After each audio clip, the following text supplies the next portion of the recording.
Chapter 863. There's no need to hide anymore. Tanshio sneered. The Dark Shaman clan was once glorious, so there's no need for you to hide in a mouse hole now, is there? Go inform the people inside and tell them to come out. Otherwise, don't blame me for killing them. The stalwart man frowned and turned to speak to a middle-aged man behind him. As the middle-aged man quickly ran inside, the stalwart man turned around and indifferently said, I don't know what you mean, but this is our Agricola's place to do business. Not just anyone can come here and make trouble. Humph. Tanshio snorted coldly and waved his hand to quickly disperse Moao and the others, surrounding the entire Agricola more tightly. He didn't rush to act and just waited quietly. A few minutes later, the middle-aged man who just left ran out with a flustered expression. He quickly came to the stalwart man and said, There's no one inside, brother. What? The stalwart man was stunned and disbelief was written all over his face. He hurriedly asked, You said there's no one inside? What about our boss? What about the guests? I don't know, but there's really no one inside. The middle-aged man shook his head. Not far away, Tanshio's expression changed. He strode forward and shouted in a deep voice, Capture them!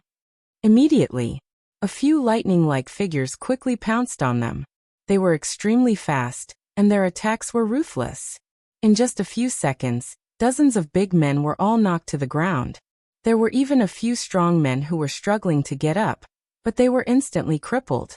Tanshio's face was gloomy and his spiritual sense instantly covered the entire Agricola. What made him angry was that there was no one else inside. Hujiwu. Disbelief flashed in Hujiwu's eyes as he quickly ran to Tanshio and said, What's your order, boss? Where are they? Shouted Tanshio coldly. Where are the people I asked you to watch over? Hujiwu hurriedly said, Boss, they are definitely still inside.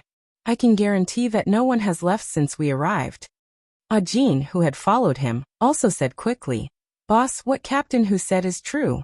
We have guarded the entire Nongjia. Even if they can fly over eaves and walk on walls, they can't escape from our eyes, let alone all the roads. Tanshio frowned. According to them, those people were still in the farmhouse?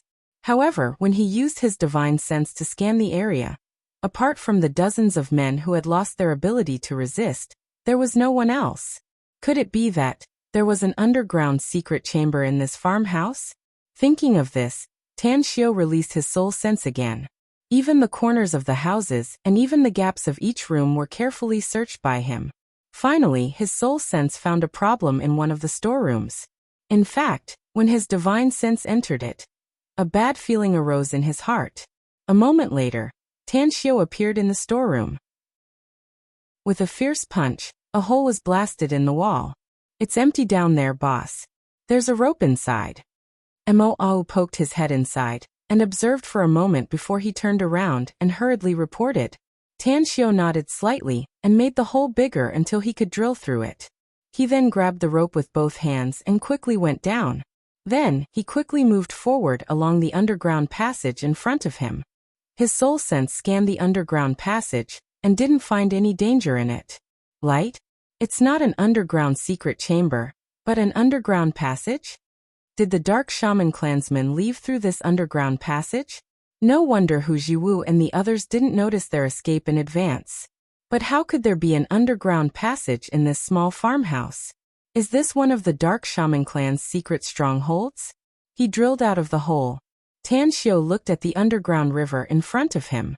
The space here was very large and the river was not very wide, but the current was very turbulent.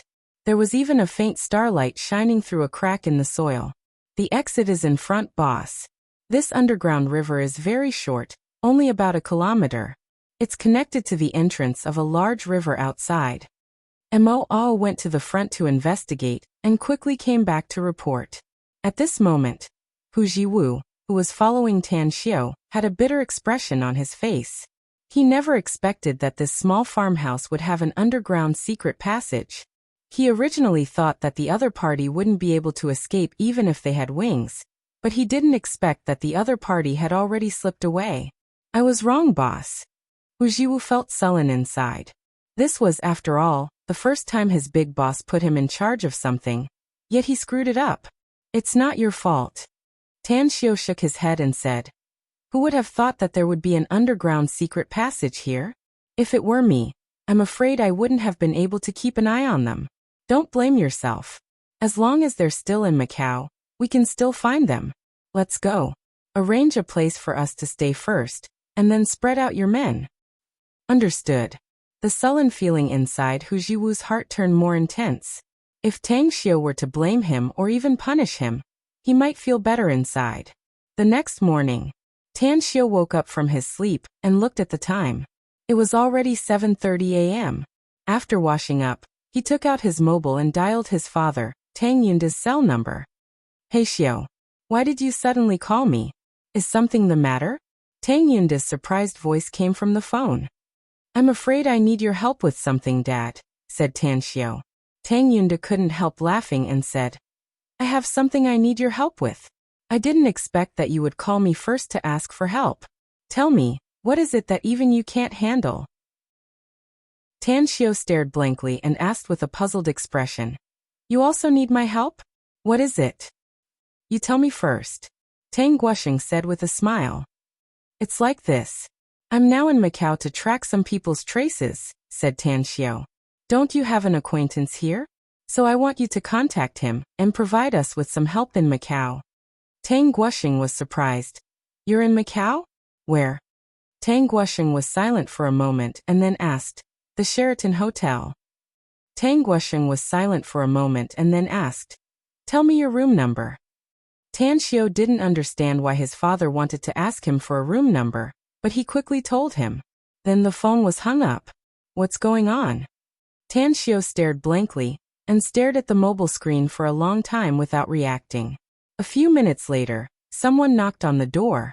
Inside the living room, Tan Xiu, who was hesitating whether he should call again, looked up at the direction of the door and then gestured to his father.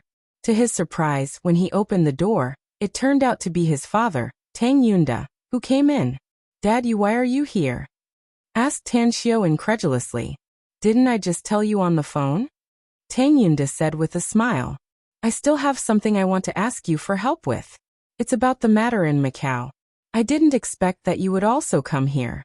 Tell me, who are the people you want to track? What's their origin?"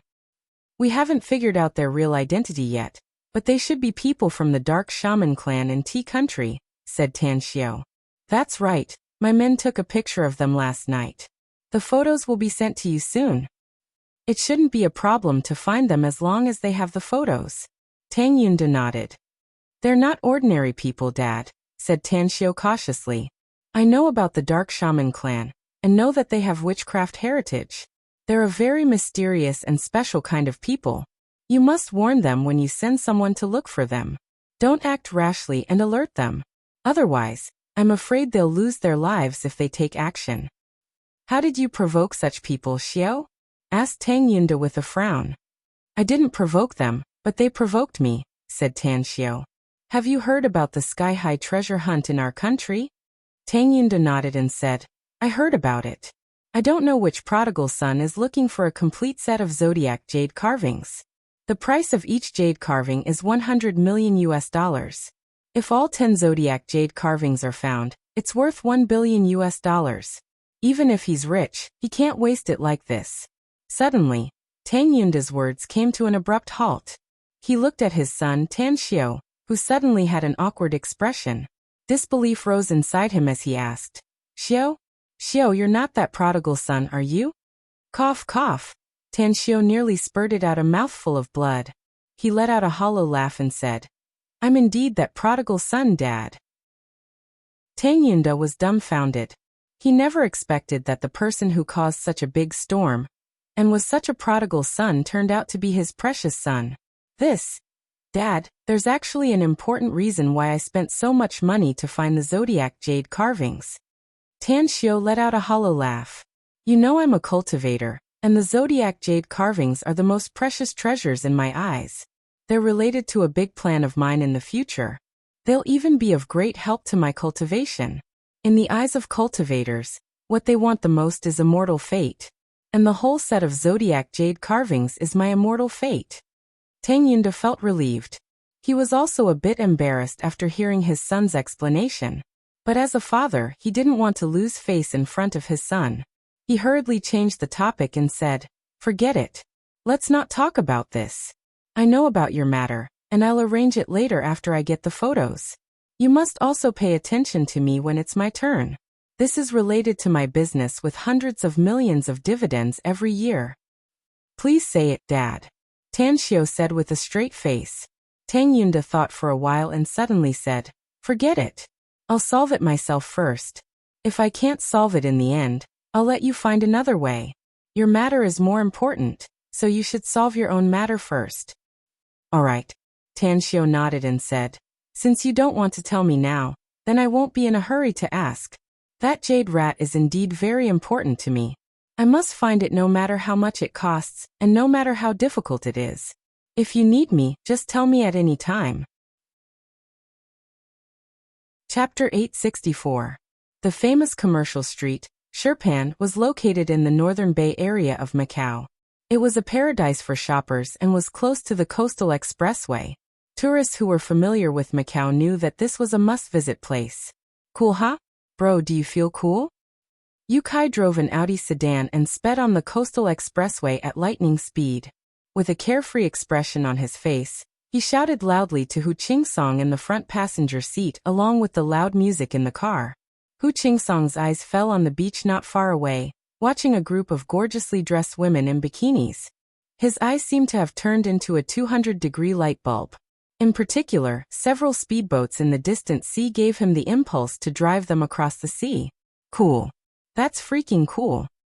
Yu Kai burst into laughter and shouted, "Just you wait. Bro, I'll take you to the beach to have some fun. I know a place with a lot of beautiful girls. We can make them treat us like big shots as long as we're willing to spend some money." "Ugh." Hu Qingsong's expression suddenly froze.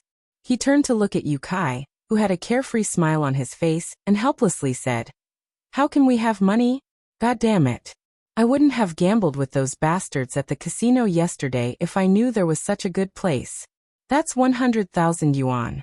I've worked so hard to save 100,000 yuan. Yet I've spent more than 80,000 yuan there. It's not even enough to pay for next semester's tuition fees and living expenses." Yu Kai patted the steering wheel and indifferently said, "It's all right. I've got plenty of money. If worst comes to worst, I'll go back and ask my old man for money. I'll sell the car if he doesn't give it to me. It's not easy for us to have a vacation, and we've come to the colorful world of Macau. How can we face ourselves if we don't have some fun?" "That's true." Hu Qingsong put away his gloomy mood and urged, "Hurry up. I can't wait to hit on some pretty girls." "Pervert. Same to you. Ha ha ha." On Shirpan Street, inside a 20-story building, a white-haired youth looked gloomily at the seascape outside with killing intent flashing in his eyes. "Young master, the news just came. Eldest young master had a conflict with Aluo, the taming headmaster. Eldest young master suffered a loss. Moreover, both sides have been secretly competing recently. Eldest young master's men haven't left country tea." The petite woman handed a stack of documents to the white-haired young man. The white-haired youth frowned and quickly looked through it. His eyes revealed a confused look as he muttered to himself, "If those people are not Big Brother's people, then who are they?" The petite woman's expression shifted and she suddenly said, "Young master, could it be someone from the Grand Fortune Jewelry?" The white-haired youth turned his head and sneered. "Do you think a jewelry company can have a group of powerful experts?" The petite woman said, "Everything is possible. Even if it wasn't someone from the Grand Fortune Jewelry, it could be someone else hired by them. Young master, we've investigated the Grand Fortune Jewelry before. The assets of the entire Grand Fortune Jewelry should be less than 10 billion, right? But where did they get the money to buy so many zodiac jade carvings? If they buy all 10 zodiac jade carvings, the amount they need to spend should be almost the same as the total assets of the Grand Fortune Jewelry, no?" The white-haired youth's expression slightly changed and he said in a deep voice, "You mean the Grand Fortune Jewelry is hiding some secret? Or is it not the Grand Fortune Jewelry who bought the zodiac jade carvings this time? Or is it someone else?" "I think so," said the petite woman. "Else Grand Fortune Jewelry wouldn't have taken out all its wealth just to buy those 10 jade carvings." Maybe someone entrusted the Grand Fortune jewelry to buy them, which means the real buyer is someone else. The white-haired youth finally became vigilant. If that was the case, then he would be in big trouble. After all, the person who could take out $1 billion to buy the zodiac jade carvings must have a very deep background. At this moment, one of the 5 black-robed old men sitting cross-legged on the ground suddenly floated up and came to the white-haired youth's side saying, "There's something I need to remind you about, young master." The white-haired youth frowned and asked, "What is it?" "Wuxia has a long history and has countless terrifying forces," said the black-robed old man. "People in the Western world think that China is very mysterious, but I know a lot about it. We can't provoke some forces in China unless it's a last resort, else it'll be very troublesome." "Be more specific," said the white-haired youth. "Many families in China are very powerful, and some of them have been passed down for a long time with unfathomable heritage," said the black-robed old man. "Furthermore, China has always advocated martial arts, and the number of people who practice martial arts is like the carps crossing the river. Also, as far as I know, there are many sects and schools in China, among which the most mysterious and terrifying are the cultivators. The Crusades and the Western Dark World's invasion were eventually defeated by the secluded cultivators of China." Cultivators? The white-haired youth had heard that such people existed in China, but he thought it was just a legend. He didn't expect that they really existed. "That's right. They're cultivators," said the black-robed old man. "You should know the top 3 organizations in the world. But very few people from those 3 organizations dare to set foot in China. On one hand, there are many ability users in China's Special Abilities Bureau, and on the other hand, they are afraid of the cultivators of China. It can be said that China has many crouching tigers and hidden dragons, with countless powerhouses." The white-haired youth squinted his eyes and coldly asked, "You mean the people looking for the zodiac jade carvings are likely to be cultivators of China?" "There's a terrifying energy inside the jade rat," said the black-robed old man. "We've always tried our best, but we can only barely absorb a little bit of it. Perhaps the existence of the zodiac jade carvings was discovered by the cultivators of China, so they spent a lot of money to look for them everywhere. No wonder those people could easily find our hotel yesterday," snorted the white-haired youth coldly. "No wonder they could follow us all the way to the number 2 safety station. Money is a good thing, but if they're really cultivators of China, we can only forget about the deal and return to tea country." The black-robed old man shook his head and said, "If they're really cultivators, they'll find us even if we leave. I'm sure our photos are already in their hands." The white-haired youth opened his mouth and was about to speak, but the petite woman beside him suddenly had a slight change in expression and quickly said, "I'm afraid we're in trouble, young master." "What's the situation?" asked the white-haired youth. The petite woman pointed to the ground outside the French window and quickly said, "I saw the same group of people pass by here 3 times in 2 hours. It's obvious that they're looking for someone. These people are not the ones who monitored and followed us yesterday. They look like ordinary people, but they're likely to be the ones looking for us." "That's impossible." The white-haired youth coldly snorted. "Even if those people are very powerful in China, they can't stretch their hands to Macau, can they?" "No, it's very easy." The petite woman shook her head. "Now Macau is also part of China's territory." The white-haired youth thought for a while and quickly took out a mobile phone and dialed Hao Lei's number. However, a male voice came out of the phone after the call was connected. "I'm glad you called me again." The white-haired youth's expression slightly changed and asked in a deep voice, "Who are you?" "It doesn't matter who I am," Tan Xiao smilingly said. "What's important is that your dark shaman clan is really bold and greedy. To be honest, you should be glad that there aren't many of my men operating in Macau for the time being, and it's not my territory either. Otherwise, you would have already knelt in front of me and begged for mercy." The white-haired youth's heart skipped a beat. He didn't expect that the other party knew his true identity. "Who the hell are you?" "Don't worry. You want to play a game of cat and mouse with me? Then I'll accompany you to the end," said Tan Xiao. "The Dark Shaman clan, huh? Hee. I can tell you responsibly that this clan will no longer exist in Tea Country until this evening at the latest." You poor wretches who hide your heads and tails can only flee to the ends of the world like stray dogs.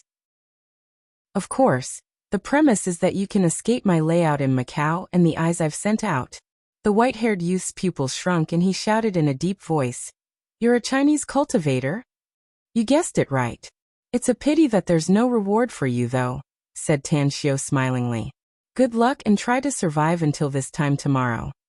Having said that, the call was hung up. The white-haired youth's expression turned extremely unsightly as he listened to the busy tone coming from the phone. He never dreamed that he would really provoke a Chinese cultivator.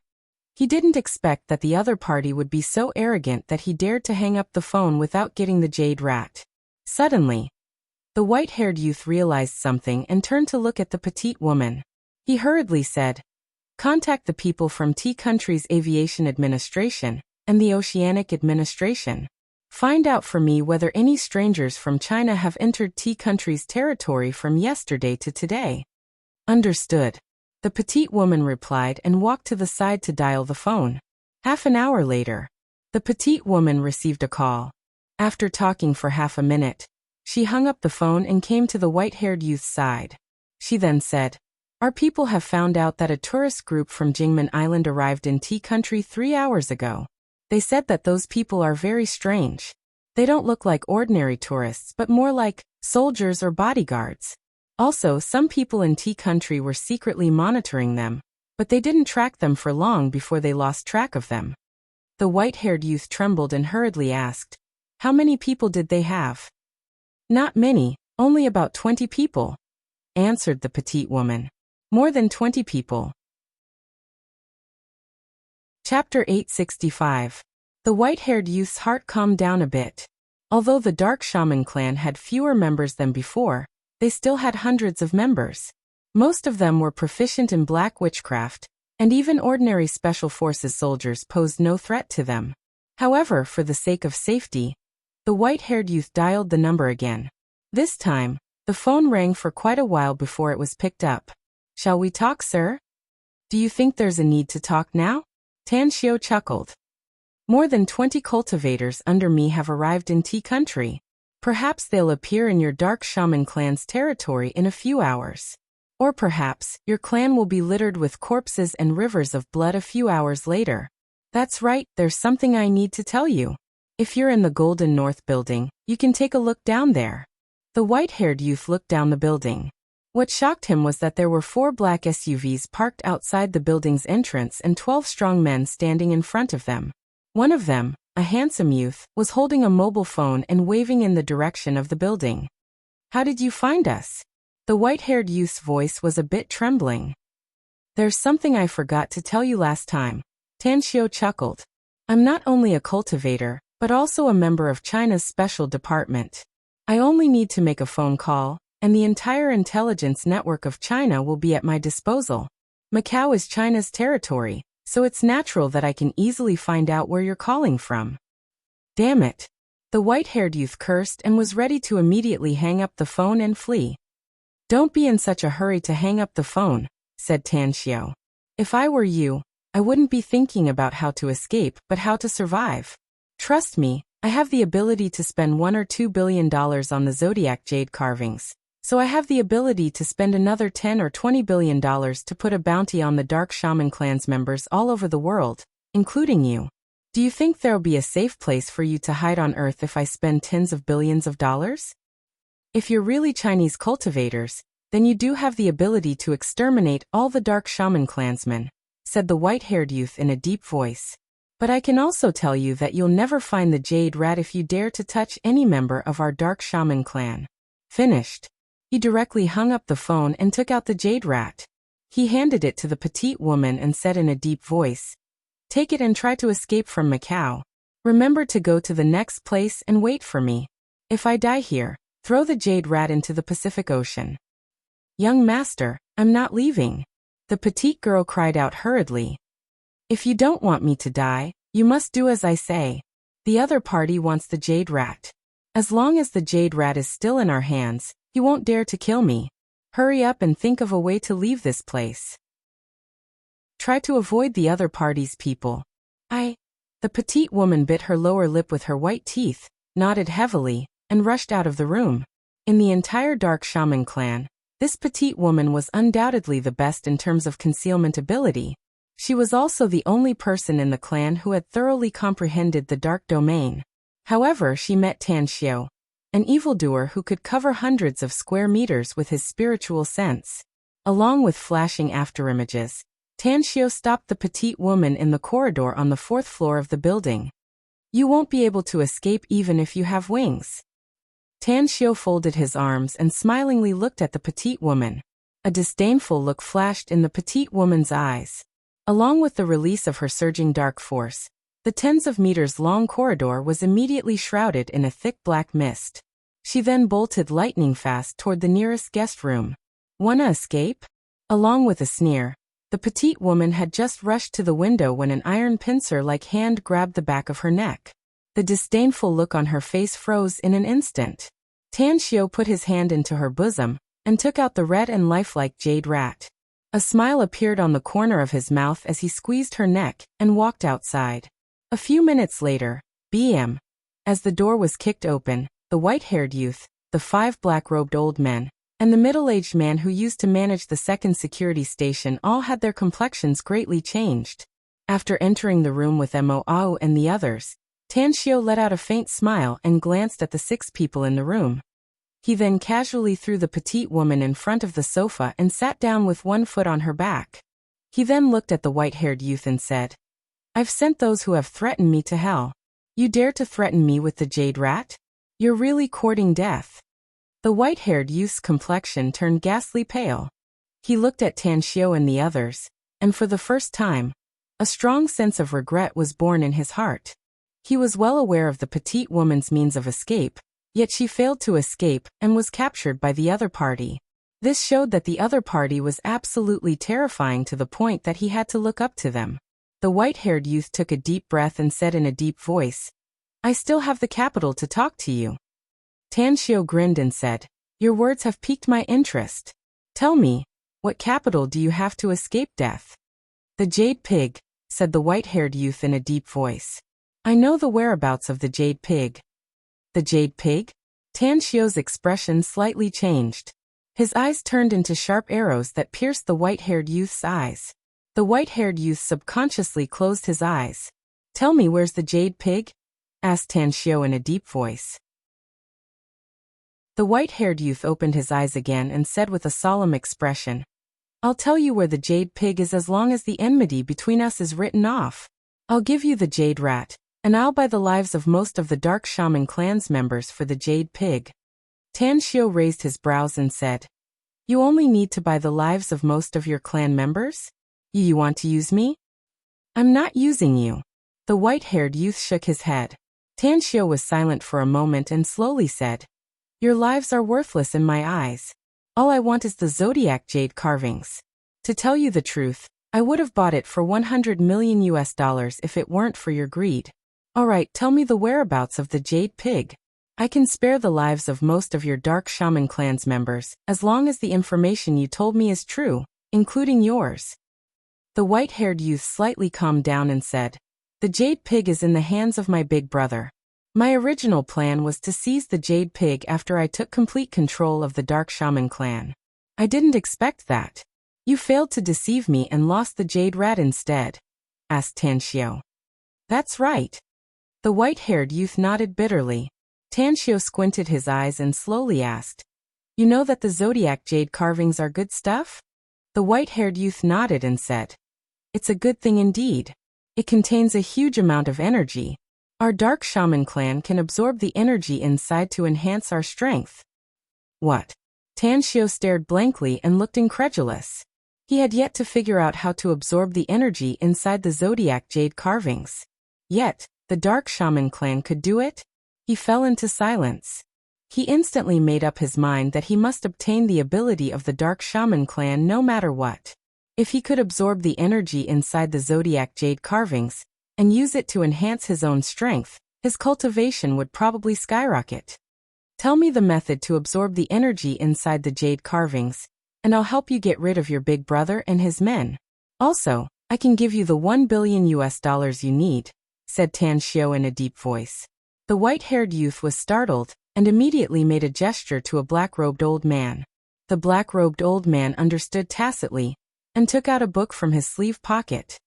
He handed it to Tan Xiao and said, "This is the devouring witchcraft art passed down by our dark shaman clan's ancestors. The method to absorb the energy inside the jade rat is written in it." Tan Xiao took the book and kicked the petite woman away. He then spent 2 hours carefully reading the entire book. "I got it." Suppressing his excitement, Tan Xiao turned to look at Mo and said, "Contact Hao Lei and tell her to transfer $1 billion to this brat. Also, inform those who have sneaked into Tea Country not to attack the Dark Shaman clan for the time being and wait for my new instructions." "Understood." Mo immediately nodded. Tan Xiao shifted to the white-haired youth, and then pointed to the sofa in front of him, asking, "What's your name?" "Singluan," answered the white-haired youth. "That's a good name. What's your status in your clan?" asked Tan Xiao with a light smile. "My father is the Dark Shaman clan's elder, and I'm the clan's second young master," answered the white-haired youth. "I was going to kill you, but you not only provided me the whereabouts of the jade pig, but also told me the method to absorb the energy inside the zodiac jade carvings, so I made an exception and changed my mind," said Tan Xiao. "Now tell me about your big brother, and the people you want to get rid of." "My big brother's name is Sinquo," said Singluan hurriedly. "I'll immediately send you the specific information. I don't want $1 billion as long as you can get rid of my big brother and his men." Tan Xiao shook his head and said, "I didn't get rid of your big brother to be used by you. But for the sake of that jade pig, I'll send someone to transfer $1 billion to your account, but you must take me to Tea Country immediately. We can talk about anything as long as we get the jade pig, but you know the consequences if you can't get it." "I know," replied Singluan respectfully. Tan Xiao nodded and was about to speak when Jinshi came in from the outside. He quickly leaned to Tan Xiao's ear and whispered, "Your father is looking for you, boss." Tan Xiao's brows raised. He recalled that his mobile phone was inside his interspatial ring and couldn't receive any signal. He immediately went out of the room and took Jinshi's mobile phone, saying, "Dad, are you looking for me?" Tang Yunda's voice came from the phone. "I'm afraid I'll have to rely on your help here, Xiao. Also, it's best for you to come here if it's convenient for you. I'm afraid some accidents might happen." Chapter 866. The Zhang family's land in Macau was located in the northern section of Shengluo Avenue. There were many residential areas here, but they were all high-end residential areas. 2 of the villa districts even sandwiched the Zhang family's land in the middle. The Vermilion Gate and the gray walls of the high school. The entire Zhang family occupied an area of more than 10 acres. It could be considered as a tall mansion with an extraordinary grandeur. "Goodbye." At the Zhang family's gate, Tang Yunda's expression was a bit unsightly. He just nodded at the people outside to see them off before he hurriedly got into the car and signaled the driver to drive. After a while, the 2 artists drove away. At this moment, 2 more figures appeared at the entrance of the Zhang clan. An old man and a young man, both tall and straight like pine trees. One of them was a young man with black shoulder-length hair, who was wearing a black training suit. He looked at the 2 cars that were driving away with a cold glint in his eyes. He disdainfully said, "The Tang family has been in a coma for so many years, yet you still dare to come to our Zhang family and act so arrogantly? You really don't know the meaning of death. If not for the Tang family behind him, I would have killed him today." With his hands behind his back, the old man shook his head and said, "Jianer, this Tang Yunda is indeed a waste. He only relies on the protection of the Tang family. After all, the Tang family is one of the top families in the capital. They are very powerful. Even our Zhang family can't compare to the Tang family. There's also that son of his. Although he's not in politics, he's able to create the magnificent Tang Corporation at such a young age. He's not to be underestimated." Zhang Jian sneered. "Grandpa, you don't need to boost others' momentum and belittle our own. Our Zhang family has developed to this point and has a solid foundation. We also have 2 reliable allies. So what if the Tang family is a top family in the imperial capital? If he angers me, I'll slaughter all of the Tang family's tentacles." And that son of his, with just a small company, did he really think he was so great? I'm going to have a good understanding of this magnificent Tang Corporation after I get some free time. The chicken that lays the golden eggs must be obtained by myself. Jianer, you better not act rashly. The old man narrowed his eyes and silently shook his head before continuing. Even if our Zhang family isn't afraid of the Tang family, we can't be the first bird to stand out now.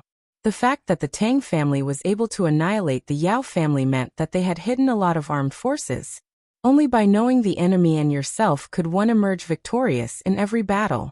Otherwise, it will bring danger to our Zhang family. Zhang Jian said, Grandpa, I know what to do. The old man nodded and said, Go see Kuda tonight and tell his men to seize the time to act.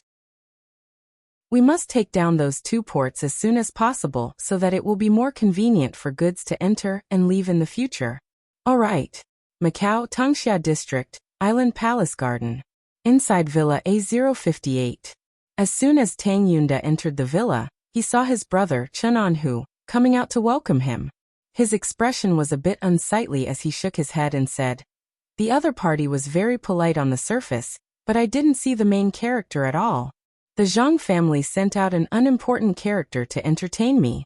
They're really good at playing Tai Chi. Chen Anhu fell into silence for a moment before he bitterly smiled and said, If it really doesn't work out, then we'll give those 2 ports to the Zhang family. Although we will suffer great losses, it is still better than being uprooted by the Zhang family. We won't be uprooted, sneered Tang Yunda. We don't even need to give them those 2 ports. Just wait and see. My son happens to be in Macau. I'll ask him for his opinion. Chen Anhu asked, By the way, why did Tanxiu come to Macau? Also, what's the origin of the person he asked me to help him find? He's looking for the zodiac jade carvings. Someone was too greedy and demanded an exorbitant price, so he personally brought his men to Macau, said Tang Yunda. The person he asked you to help him find is the one who owns the zodiac jade carvings. The zodiac jade carvings? Chen Anhu was surprised. Is it the zodiac jade carvings that the Grand Fortune Jewelry has been looking for recently? Anhu, we're brothers who have been through life and death together, so I don't need to hide it from you, said Tang Yunda smilingly. The Grand Fortune Jewelry is actually my son's business. He's the one who is looking for the zodiac jade carvings. I don't know his real purpose in looking for the zodiac jade carvings, but he's always been reliable, so the zodiac jade carvings should be of great use to him.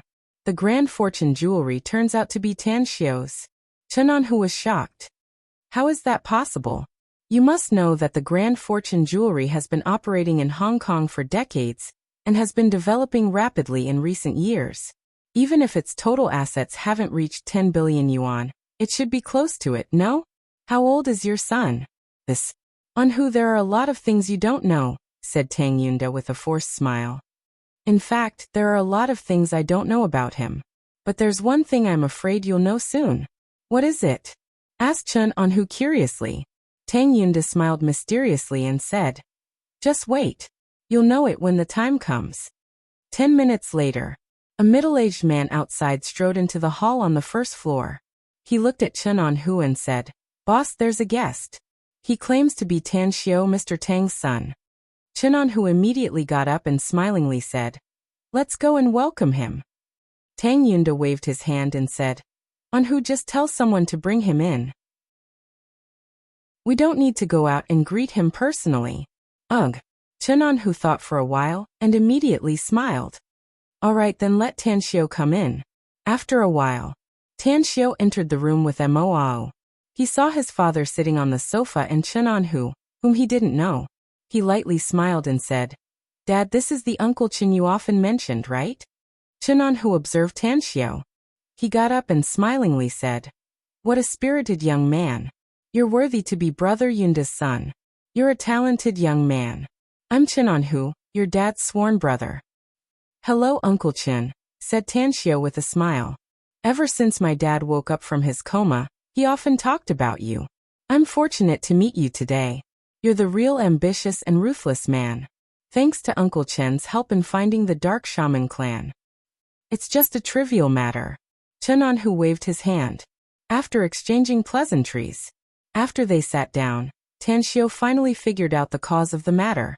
He had never heard of the Zhang family in Macau, but he knew a bit about the Zhao family in the imperial capital. If it weren't for him, the Tang family would be slightly inferior to the Zhao family in the imperial capital. You mean the leader this time is Kutu from Tea Country? That's right. Chinanhu nodded and said, It's indeed Kutu from Tea Country. However, I heard that Kutu isn't the real leader. There's a real big shot behind him. I've contacted my friends in Tea Country, but I can't find out who's the big tree behind Kutu. Tanxiu squinted his eyes. He took out his mobile and dialed a cell number. After the call was connected, he said, I'm afraid I need your help with something. I'll be waiting for you in Tangxia District's Island Palace Garden. All right. He hung up the phone. Tanxiu then looked at Chen Anhu and his father, Tang Yunda, and smilingly said, It's quite a coincidence that the target I'm looking for this time is someone from Tea Country. Moreover, he seems to have a deep background there. Maybe he can give us some answers. An hour later, the white-haired youth Singluan arrived with a petite woman and 5 black-robed old men. Tanxiu briefly introduced them. After everyone sat down, he asked, Do you know a man named Kutu from Tea Country? Kutu? Which Kutu? Singluan raised his brows and asked in surprise.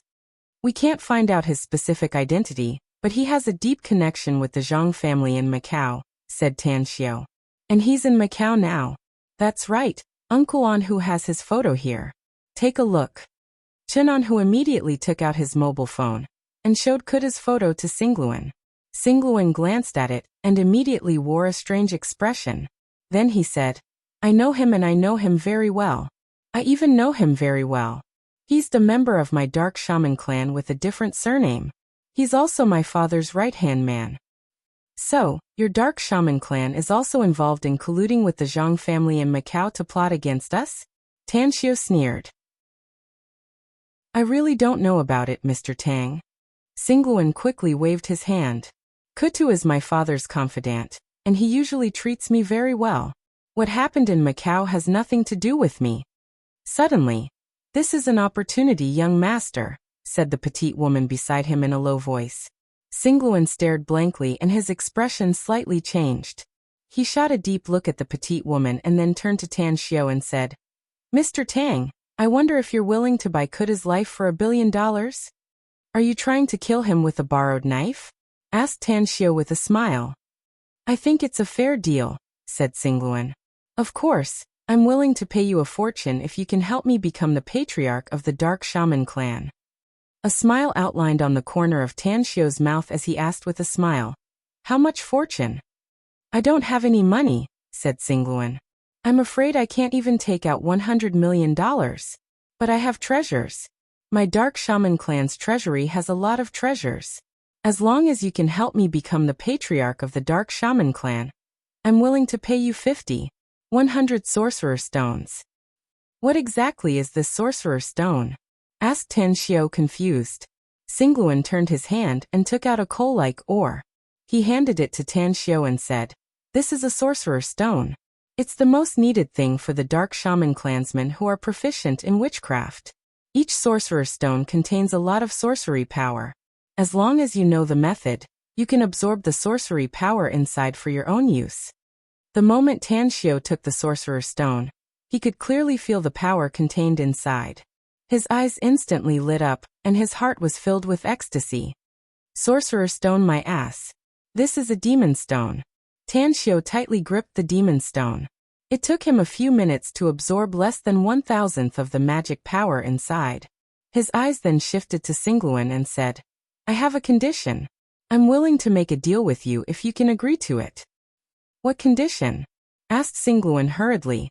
I need demon stones, which are the sorcerer stones you mentioned, said Tan Xiao in a deep voice. I'll buy them from you every year from now on. The more the better. Chapter 867.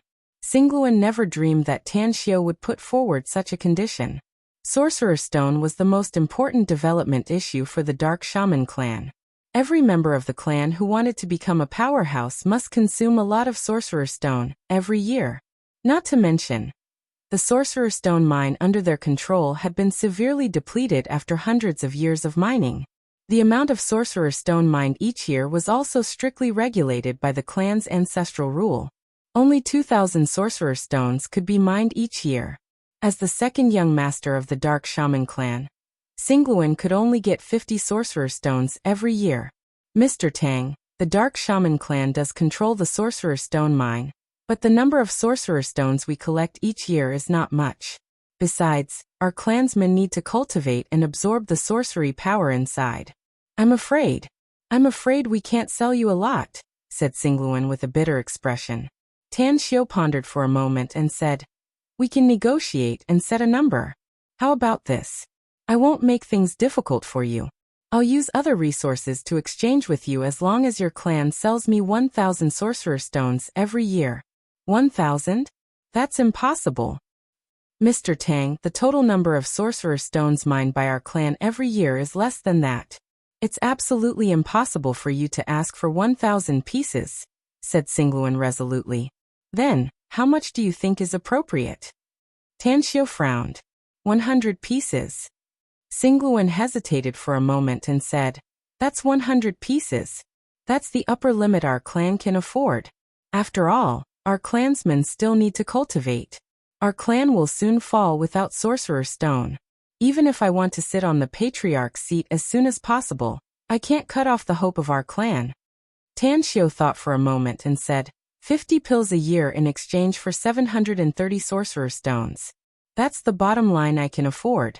Let's have a happy cooperation if you're willing to trade. But if you don't agree, just forget it. Pills. What's that? Singluan looked at Tan Xiu with a puzzled expression. At this moment, the eyes of the 5 black-robed old men standing behind Singluan instantly lit up. One of them asked in a deep voice, Mr. Tang, can you tell us what effect this pill has? Tan Xiu said, Spirit Amassing Pill. Every cultivator who consumed the essence-gathering pill would receive many benefits. The exact benefits varied from person to person. You can give it a try. The black-robed old man took a step forward and respectfully said, Young master, I want to give it a try. Singluan knitted his brows and asked, What are you going to try? Don't tell me that pill is a miracle pill? Tan Xiu flicked a pill into the black-robed old man's hand and indifferently said, Take this pill and cultivate here. I'll give you 4 hours. After 4 hours, no matter how much medicinal power you've absorbed, you must stop and talk about the effects. All right. When the black-robed old man smelled the intoxicating fragrance, he immediately felt his mind shake and became exceptionally clear. After nodding to Singluan, he sat cross-legged on the ground and directly swallowed the pill. Chenonhu, who had been quietly watching the conversation between Tan Xiu and Singluan, finally couldn't help but approach Tang Yunda and ask in a low voice, What are they doing, Brother Yunda? What sorcerer evil stone? What medicinal pill? Also, they're talking about cultivators. Why are they confusing me? Xiu is a cultivator, said Tang Yunda in a low voice. Many of his men are also cultivators. What? Chenonhu's voice suddenly raised a few octaves, attracting the attention of the others in the room. It's nothing. Chenonhu hurriedly waved his hand when he felt Tang Yunda pulling him. He returned to Tang Yunda's side and excitedly asked, You're not lying to me, are you, Brother Yunda? Your son is actually a cultivator? How is that possible? A cultivator?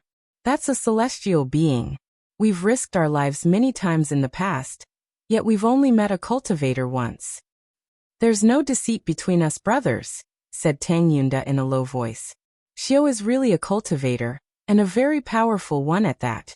You should have heard of that Amur tiger, right? He was killed by Xiu because he helped the Yao family in the imperial capital to deal with our Tang family. However, you must keep this matter to yourself. You can't tell anyone about it. Don't worry. Chenonhu firmly nodded and guaranteed. I won't say anything even if someone puts a knife to my neck. That's amazing. It's really amazing. That Amur tiger is famous all over the country. Who doesn't know how powerful and terrifying he is? I didn't expect that he would be killed by my nephew. No wonder you said that you're looking for external help in Macau. So that's how it is. Low-key, said Tang Yunda with a chuckle. Yes. Chenonhu rubbed his hands and looked at Tan Xiu with fiery eyes. Time fleeted by. Half an hour later, the black-robed old man, who was sitting cross-legged and desperately absorbing the medicinal efficacy of the pill, suddenly burst out with a surging aura. A layer of black mist visible to the naked eye shrouded him in an instant. He broke through? The other 4 black-robed old men looked incredulous with intense envy in their eyes. They never imagined that the medicinal efficacy of the spirit-amassing pill would be so strong. It had only been half an hour, yet his second brother broke through. They all knew that their second brother had just broken through to his previous realm a year ago. Singluan and the petite woman were also shocked. They also knew about the black-robed old man's situation. 3.5 hours later, the black-robed old man's complexion turned red, and he crazily coughed up a mouthful of blood. An even more surging aura erupted from his body again. A large amount of black mist spread out again. If it wasn't for Tan Xiao waving his hand to block it, the entire room would have been shrouded by the black mist. What's going on? Singluan hurriedly called out. The 4 black-robed old men, on the other hand, were dumbfounded and the disbelief on their faces turned more intense. Did he break through again? He broke through 2 levels in just 3.5 hours? Was this pill really an immortal pill? Stop, second brother. After a while, one of the black-robed old men shouted in a deep voice. The black-robed old man, who was sitting cross-legged in cultivation, opened his eyes and raised his arm to wipe the blood on the corner of his mouth. After floating up, he cupped his fists toward Tan Xiao and said, Mr. Tang's pill is definitely a legendary immortal pill. Even if my big brother didn't ask me to stop, I'm afraid I wouldn't be able to continue cultivating. In such a short period of time, I made successive breakthroughs, and I could even feel that the medicinal power of that pill had not been completely absorbed and refined by me. I have a feeling that I'll be able to break through another level if I fully absorb and refine the medicinal efficacy of the pill. Hiss! The other 4 black-robed old men couldn't help but gasp after hearing it. Singluan wasn't an idiot. He could tell from the reaction of the black-robed old man who took the essence-amassing pill, coupled with what they said, that this pill given by Tang Xiao was definitely an immortal treasure. It's a deal, Mr. Tang. Singluan realized that he had really clung onto someone's thigh. He even realized that cultivators were indeed as magical and powerful as the legends said. If he could completely cling onto a cultivator's thigh in the future, the benefits he would get would be far more than what he could see now. Suddenly, Singluan recalled something and weighed it inwardly for a moment.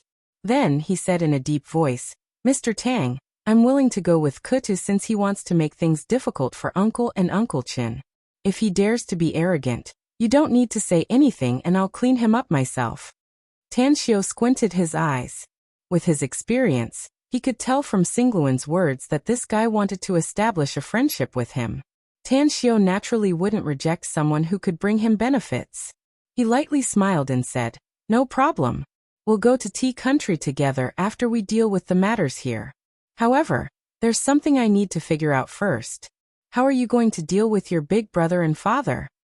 My big brother must die because we've reached the point of life and death, said Singluan. But my father has always been good to me, and I don't want him to get hurt. It's best to make him hand over all the power in his hands and retire somewhere. If you tell me that you want to kill your father, I'll probably kill you after I deal with the matter in Tea Country, said Tan Xiao with a faint smile. My friends, Tan Xiao, can only be good people. They can't be inhumane people. It's obvious that you're not one of them. I hope we can get along well in the future. Definitely. Singluan nodded and replied with a serious expression. Tan Xiao then looked at Tang Yunda and smilingly said, Dad, you don't need to go there again since you've already been to the Zhongs. Let Uncle Chen accompany me on this trip. I promise I'll solve this matter in 3 days at the latest. Tang Yunda and Chen Anhu exchanged glances before the former nodded and said, All right then. Anhu, you go with Xiao. I'll feel more at ease with you following him. No problem, said Chen Anhu with a smile. At the north end of Shengluo Avenue, at the entrance of the Zhang family's residence, 6 black SUVs had just stopped when more than a dozen Zhang family's security guards rushed inside. The stalwart man who took the lead shouted, Who the hell are you people? This is a private residence, so you can't park your car here. Bam, bam, bam. The doors of the 6 cars opened one after another as the stalwart men came out. After Tan Xiao and Chenan, who came out of the car, Tan Xiao then said with a smile, "This entrance of the Zhang family is quite imposing. It seems that the Zhangs are one of the top families in Macau, no?" "Not exactly, but it's not a problem for them to be in the top 10. Chenan, who shook his head. "It's just that the Zhangs have always been very arrogant, and their residence is also very imposing." He. Tan Xiao chuckled twice. He then looked at the vigilant man and said, "Go inform them that Tan Xiao has come to visit." Chapter 868. The big man of the Zhang family had extraordinary eyesight. He could sense that these people's auras were extraordinary. Therefore, he quickly used the intercom to report the situation outside to the captain in charge of the family's security issues. Inside the mansion, the Zhang family's patriarch, Zhang Pinqin, was looking at a calligraphy painting in his study. Beside him was the most outstanding genius of the Zhang family's new generation, Zhang Wendi, who was also his grandson. "What do you think of this calligraphy painting?" Zhang Pinqin reluctantly moved his eyes away from the painting and looked at his grandson. "This calligraphy painting is just a string of numbers in my opinion," said Zhang Wendi indifferently. "The longer the number, the better it is. Grandpa, you just need to tell me how much money I can get from selling this calligraphy painting." "Wendi, there are many things that can't be measured with money." Zhang Pinqin shook his head and forced a smile. "Don't look at the problem with such an indifferent attitude. I can tell you that money is just a string of numbers. 100 million and 100 billion are no different in my eyes. Money can make our Zhang family stronger and stronger," said Zhang Wendi seriously. "It seems that my teaching you all these years has really gone wrong." Zhang Pinqin sighed helplessly. "You don't look like a 20-year-old kid anymore, but more like a businessman who stinks of money. You're strict and ruthless in pursuing your own interests. Alas, this may be a good thing for our Zhang family, but for you? I think it's good, Grandpa," said Zhang Wendi indifferently. Knock, knock. The open door was knocked. The security captain, Zhang Wenjin, came and reported in a deep voice, "Uncle Wendi, someone has come to our Zhang family. He claims that he's Tan Xiao." "Tan Xiao? Surname Tang." Zhang Pinqin squinted his eyes and looked at Zhang Wendi, asking, "Do you think we should greet him with a smile? Or should we drive him away?" "It's really interesting today," said Zhang Wendi with a grin. "The Tang family is really strange. The famous young divine doctor? The magnificent Tang Corporation's big boss? The Tang family's young master? With so many halos shrouding him, I really want to see him." "Since you want to see him, then I'll leave this matter to you," said Zhang Pinqin indifferently. "However, remember to quickly make arrangements for the Kutu royal city and take down those 2 ports as quickly as possible. If they really don't want to give up, I will pay a visit to the highest official of Hong Kong. You just have to kill them all." "All right."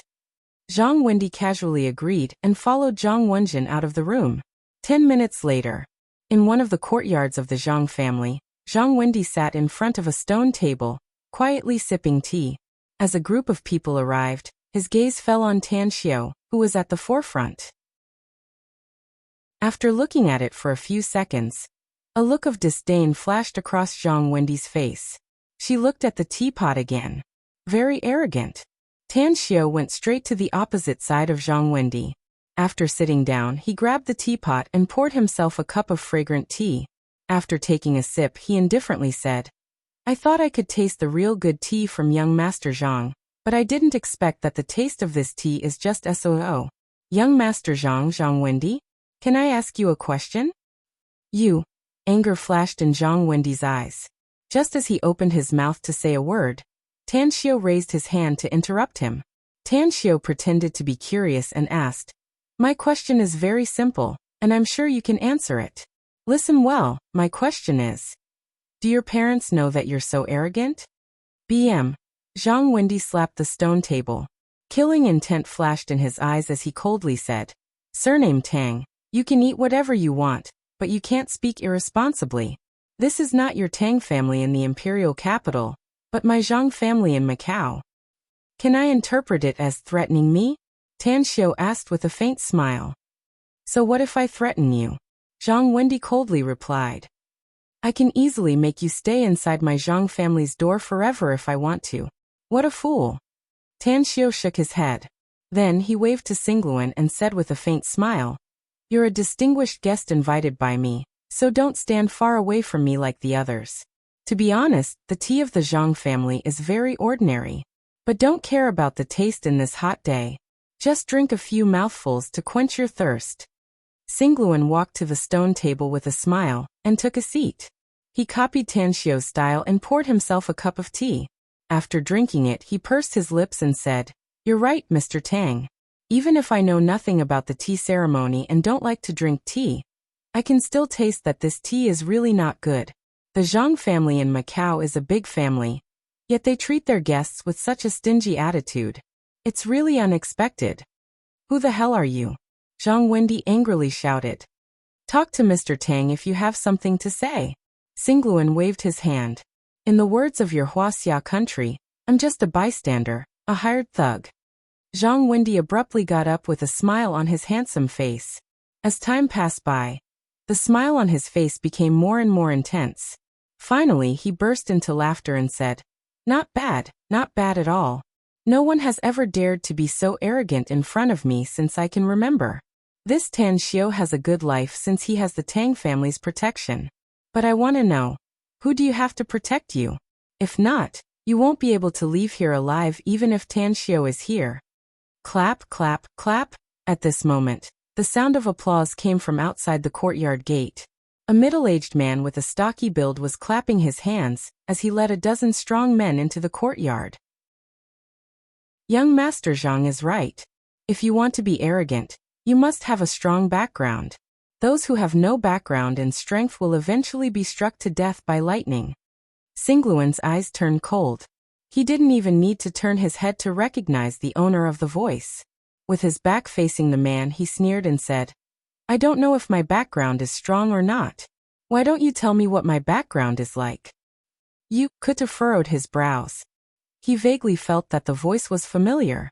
Xingluan turned his head and looked at Kutu, who was approaching step by step. He then sneered and said, You haven't answered my question yet. Is my background strong or not? Can he be mentioned in the same breath as you? Kuta's body shook and disbelief flashed in his eyes. He never dreamed that he would meet the family's second young master here. If it was in the past, he might not have taken this second young master seriously. But now, he knew very well that the patriarch had begun to assess the two young masters. Whoever was stronger would be the patriarch in the future. Furthermore, the most important thing was that the patriarch valued this second young master more after learning about him a few days ago. The possibility of him becoming the patriarch in the future was very high.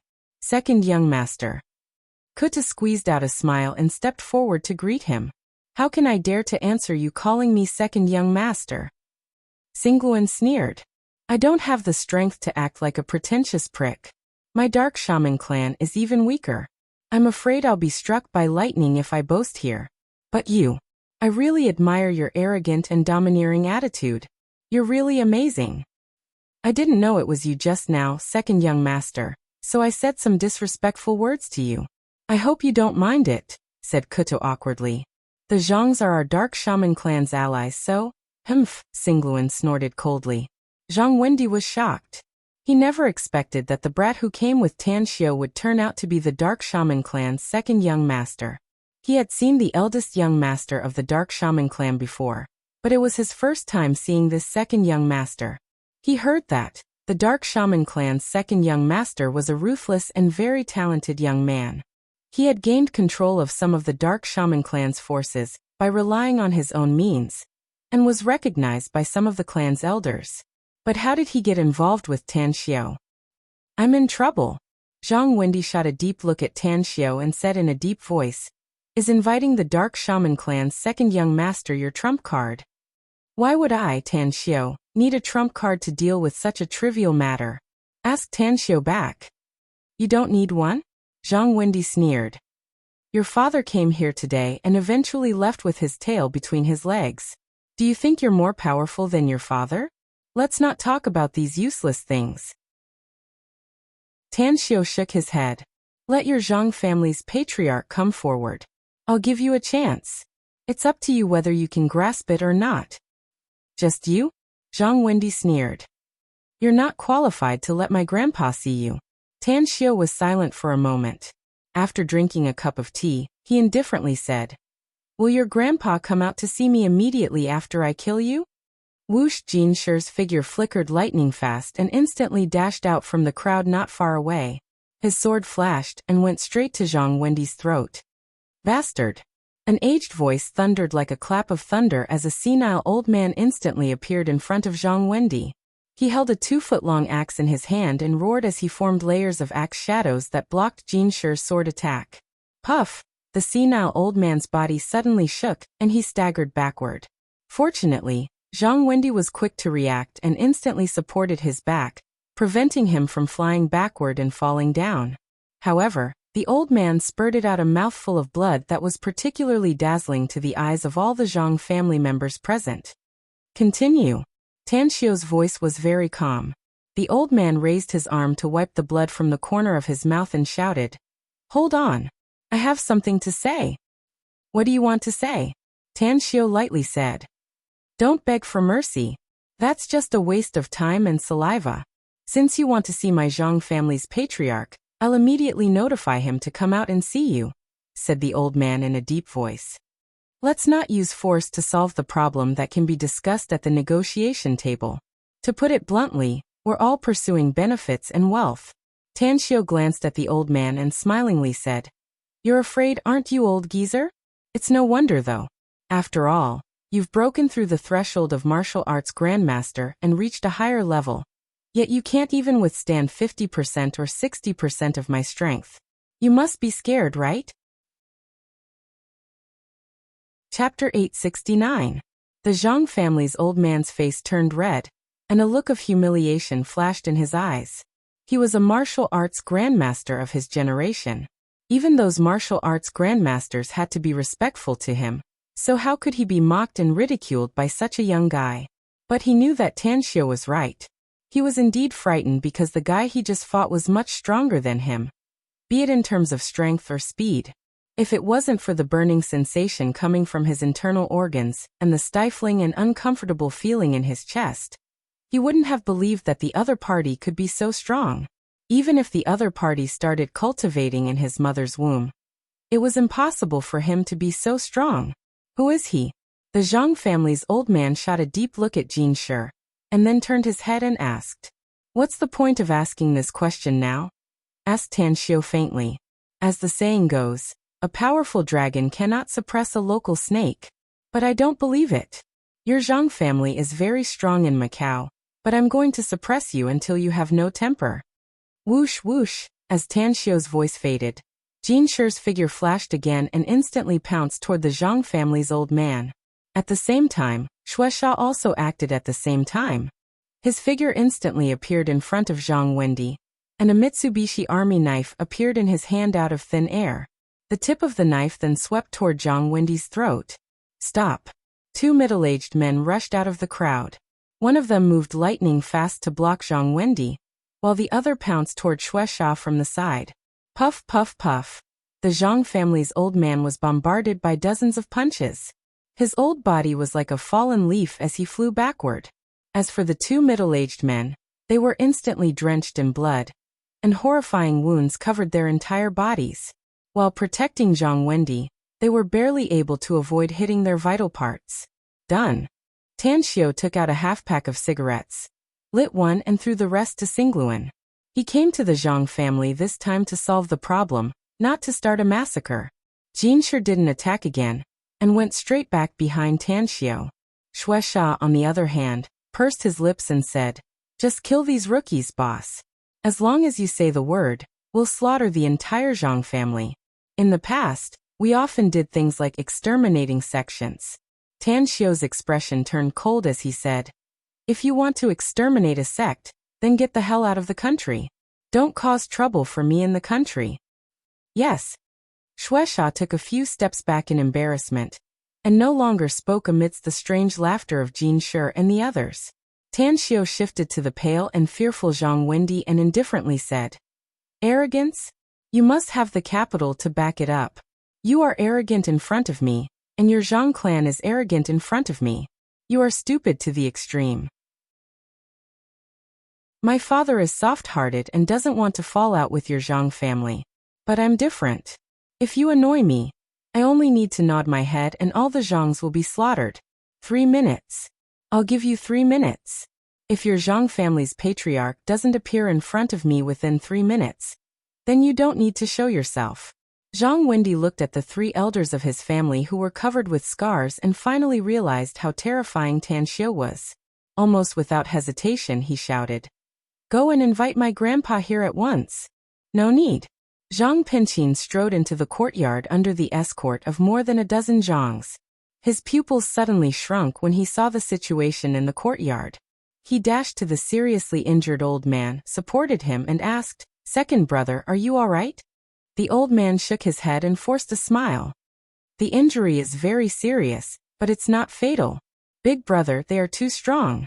Zhang Pinqin turned to look at Tan Xiu and said in a deep voice, "You're Tan Xiu of the Tang family, right? Are you trying to bully my Zhang family just because the Tang family is powerful?" "You can say that," Tan Xiu said lightly. "I'm bullying your Zhang family.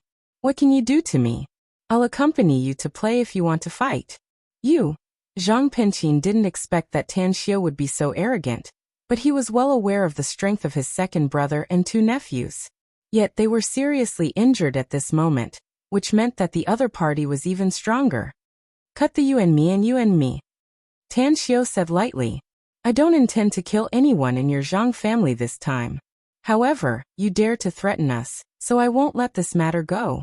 Tell me, how do you plan to compensate us?" "Compensate?" Zhang Pinqin was shaken inwardly and asked in a deep voice, "What do you mean?" "The Zhangs want those 2 ports, but they are the properties of my father and Uncle Chun." Tan Xiu sneered.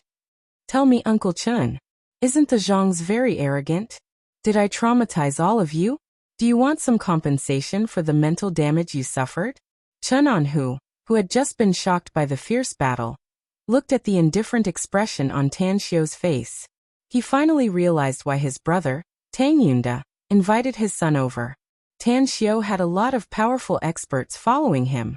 However, recalling the power the Zhangs had in Macau, he opened his mouth and finally forced a wry smile and said, "Forget about the mental damage compensation, Tan Xiu. Just forget it as long as the Zhangs don't have any ideas about our 2 ports." "Is that so?" A faint smile appeared on Tan Xiu's face. Zhang Pinqin looked at the docile Kutu, who was standing silently not far away and said in a deep voice, "Kutu, aside from my Zhang family, your dark shaman clan also needs those 2 ports. What's wrong? They are bullying my Zhang family now, and you're just going to watch." Kutu glanced at Singluan and let out a dry smile. "Zhang Patriarch, we may be allies, but my second young master is here, so I don't have the right to speak." "Second young master?" "The second young master of the dark shaman clan, Singluan?" Zhang Pinqin glanced at the crowd, and his eyes finally landed on the white-haired Singluan. "I'm just Mr. Tang's hatchet man today," said Singluan indifferently. "Whoever dares to go against Mr. Tang is going against me, Singluan. The Zhangs may be an ally of my dark shaman clan, but not mine. So I hope your Zhang family will lower their stance to the lowest level, else..." "Singluan, do you think you can be the patriarch of the dark shaman clan?" Zhang Pinqin angrily shouted. He grabbed his mobile and was about to call the patriarch of the dark shaman clan Kelda. "Zhang Patriarch, you must think about it clearly," said Tan Xiu with a faint smile. "Once you make this call, it's tantamount to shedding all pretense of cordiality with me. I don't know if your Zhang family can bear the consequences." Zhang Pinqin's expression turned stiff. His finger hovered over the dial button, but he didn't press it in the end. He then turned to look at Tan Xiu and said in a deep voice, "You want my Zhang family to bow down to you? You'll have to defeat the strongest expert of my family. I'll tell you in advance that my Zhang family's ancestor has lived for 206 years, and his cultivation has reached the acme of perfection. Even martial arts grandmasters are nothing but ants in front of him. If we can defeat your Zhang family's ancestor, does it mean that your family will agree to any conditions I put forward?" asked Tan Xiu with a smile. A disdainful look flashed in Zhang Pingqin's eyes as he proudly said, "That's right. If you can defeat my family's strongest ancestor, we won't hesitate even if you ask us to cede our land and compensate you." "Big brother," the seriously injured old man hurriedly called out. "You don't need to say anything more." Zhang Pingqin raised his hand and sneered. "Our Zhang family can cut off our heads and bleed, but we will never accept such humiliation." Clap clap. Tan Xiu applauded and sighed. "You're really bold, Zhang family's patriarch. We accept your conditions. Let your Zhang family's ancestor appear. As long as we lose, not only will we immediately leave the Zhang family, but we'll also compensate your family. Whether it's money or the 2 ports, we'll immediately give it to you." At the side, Chen Anhu's expression greatly changed and he hurriedly said, "Tan Xiu this." Tan Xiu raised his hand and indifferently said, "Uncle Chen, if you trust me, then let me handle this matter. You're my father's brother, so I won't let you suffer a loss no matter what the outcome is." Chen Anhu's expression changed and he angrily said, "What the hell are you talking about? I'm your father's brother, so my things are your father's. Since you've made up your mind, then do whatever you want to do. If worst comes to worst, we'll compensate you with the 2 ports." Tan Xiu nodded with satisfaction and looked at Mo, saying, "You can play with them later." "Understood." Mo respectfully nodded. 10 minutes later, an old man with a shaved head and dressed in white training clothes walked in from outside. He was thin, but his eyes were bright and full of expression. After he entered the courtyard, his eyes were locked on Mo and the others. "Interesting, very interesting." The old man smiled and said, "I haven't seen such an interesting thing for hundreds of years. I originally thought that no one in this world would dare to challenge me except for those special people. But I never thought that I would bump into some extremely bold kids today." A smile outlined on the corner of Tan Xiu's mouth. He looked at the old man and said, "I didn't expect that the Zhang family's ancestor would be so gifted and enter the Dao through martial arts, stepping into the foundation establishment stage. You should be the one with the highest attainment in martial arts I've ever met." The old man's expression turned particularly solemn as he looked at Tan Xiu and asked, "You know about the foundation establishment stage? Who are you?" Tan Xiu lightly smiled and said, "Don't put on a strange look. You don't need to know who I am right now. You only need to know that if you lose, you must restrain your zhangs. You're a frog in a well, but don't be so arrogant and domineering. I can't see how powerful you are, but it's meaningless to play the hero with your mouth." The old man snorted coldly. "Make your move. Let me see your strength." Tan Xiu smiled and said, "You're not qualified to make me publish a book. I'll accompany him to play." Mo strode forward and exuded a surging aura. He cupped his fists and said, "Since my boss said that I can't kill you directly, then I can only play with you according to the rules of martial arts. Old geezer, don't blame me for not reminding you to use your strongest strength. Else you'll lose all your face if you lose." Chapter 870. The ancestor of the Zhang family, Zhang Hongding, had a pair of torch-like eyes. He could easily judge that the aura exuded by Mo was stronger than what he could unleash. The oppressive feeling brought by this aura made him put away his contempt. "Young man, you must maintain the virtue of respecting the old and loving the young." As Zhang Hongding's voice faded away, he turned into an afterimage and dashed to the front of Mo, throwing dozens of punches in a second. BM. The dull sound of fists colliding made most of the onlookers' complexions slightly change. Among them, Chen Anhu was the most shocked. He used to be one of the top special forces soldiers in the country. He had gone through a hail of bullets, braved through life and death countless times, and encountered countless experts. Yet he had never encountered such a terrifying existence, who was even more powerful than those martial arts experts he saw in the movies. A few seconds later, Zhang Hongding retreated 7 or 8 steps with blue veins bulging on his old face and disbelief in his eyes. The gray coat on his chest had been torn and a clear fist mark could be seen on it. Mo looked calm and composed as he contemptuously glanced at Zhang Hongding. Then he came to Tan Xiu and respectfully said, "This old geezer lost, boss." Tan Xiu nodded with satisfaction and gently flicked his fingers. Then he followed Moo to the side and indifferently said, "How about it? Do you think it's necessary to continue?" Zhang Hongding shook his head bitterly. Although the fight between him and Moo was only a few seconds, and others might not be able to see the crux of the problem, he was very clear that he lost very miserably. Had Moo wanted to kill him just now, he would have had at least several chances to take his life. "I lost." Zhang Hongding looked at Moo with a complicated expression. He then turned to Tan Xiao and sighed. "It's a complete loss, and this old man accepts it wholeheartedly. Young man, tell me your purpose in coming to my Zhang family." Tan Xiao got up and applauded with a smile. "Things are much easier since you admit your loss. Zhang family head, do you still keep your words?" With humiliation in his eyes, Zhang Pinqing coldly said, "You lost the bet. Tell me your conditions." Tan Xiao's face turned cold, and he said in a deep voice, "Your Zhang family is not allowed to have any designs on those 2 ports starting from today. Within 3 days, transfer at least 2 of the ports that your Zhang family owns to me. Consider it as compensation for Uncle Chun on whose emotional distress." Zhang Pinqing clenched his fists and said in a deep voice, "I promise you." Tan Xiao sneered and said, "I only want your 2 ports this time. But all of you from the Zhang family, remember this. You'd better find out clearly before you plot against others. I don't care if you provoke others, but if you provoke someone I care about, I'll wipe out your entire clan." His voice fell.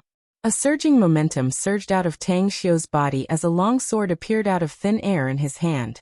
Countless people in the courtyard felt a suffocating oppressive feeling as Tang Xiao brandished his sword and slashed toward the 3-story Western-style building in the north. Boom! The sword chi crisscrossed and the sword light was like a rainbow. The magnificent 3-story building was split in half in an instant, and then it collapsed with a loud bang, causing a cloud of dust to fly everywhere. Hiss! The Zhang family's ancestor, Zhang Hongding, shivered amidst the gasps. He looked at Tan Xiao with eyes full of fear. That aura, that strength. Zhang Hongding clearly realized that Tan Xiao's attainments in martial arts were at least several levels higher than his own. It was very likely that Tan Xiao was a cultivator, and the weakest among them was at the golden core stage. He realized that if the person he just fought with was Tan Xiao could have easily slapped him to death. Tan Xiao was very satisfied with the Zhang's horror. He had achieved his goal of establishing his might and prestige, so he didn't feel like staying here any longer.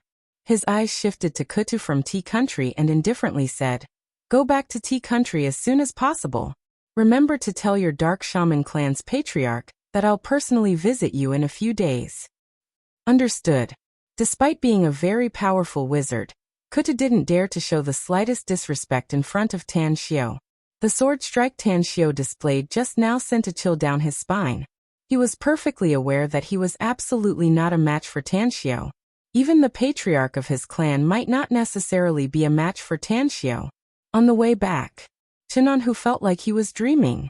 The problem that had been giving him a headache recently was easily solved by Tan Xiao. Furthermore, he didn't even dare to think that he could snatch 2 ports from the Zhangs. It must be noted that the ports occupied by the Zhangs were very good places, which would be of great help to expand their business in the future and earn more money. Tang Xiao, do you think your Uncle Chun can become as powerful as you? Chinon, who couldn't help but ask while looking at Tan Xiao, who had his eyes closed and didn't speak. Tan Xiao shook his head and said with a smile, "Uncle Chun, if you could be 20 years younger, there might still be hope in the future. But now, you can cultivate your body and mind and practice some martial arts that can prolong your life. How about this? I'll stay at your place for a day and teach you some things." Chinon, who was pleasantly surprised, and said, "Good, good, good. Uncle Chun will welcome you with open arms." Tan Xiao smiled and turned to look out of the window. The environment of Macau was very good. He actually liked it here, especially the sunny beach. It reminded him of the dream he had when he was in school, and when he saw the sunny beach on TV. That was one day he would be able to go to that kind of place to play. Haha, I was really childish back then. Tan Xiao couldn't help but laugh. Just as he was about to look away, his expression suddenly changed. Almost in an instant, he opened the door and rushed out. "Stop the car." Chinon, who who was sitting next to Tan Xiao, felt his heart in his throat. Looking at the empty seat and the open and closed door, he was extremely nervous. He couldn't figure out why Tan Xiao was courting death. What's the situation now? The speed of the car is at least about 100 kilometers. Did he just open the door and rush out? Creak. The car quickly stopped on the side of the road. Chunan, who hurriedly moved to the place where Tan Xiao was just sitting. Looking out the window, he suddenly became dumbfounded. He saw Tang Xiao dashing toward the beach not far away, just like a martial arts expert in the movies performing his lightness skill. What's over there? 2 kilometers away, more than a dozen youths dressed in fancy clothes surrounded 2 people in the middle. These 2 people had bruised noses and swollen faces, and there were traces of blood at the corners of their mouths. It was obvious that they had been beaten very badly. They were Yu Kai and Hu Qingsong, who came to Macau for a vacation. Call your family and ask them to give us money. 1 cent less, I'll cut off one of your hands. 2 cents less, I'll cut off your limbs. A young man with dyed red hair, wearing earrings, and a toothpick in the corner of his mouth looked like a gangster. He pointed a baseball bat at the 2 and shouted arrogantly. Bah! Hu Qingsong spat out a mouthful of blood. He fiercely glared at the red-haired man and shouted, I don't have money, but I'll give you my life. Cut off my limbs if you have the guts. Yu Kai struggled to get up from the ground. He grabbed Hu Qingsong's arm and hurriedly shouted, Old Hu, don't show off. Big brothers, it's all our fault. We didn't know that those 2 beauties were your people. 100,000 yuan is too much for us. Let alone us. I'm afraid that even our families can't afford it. What do you think? 50,000 yuan.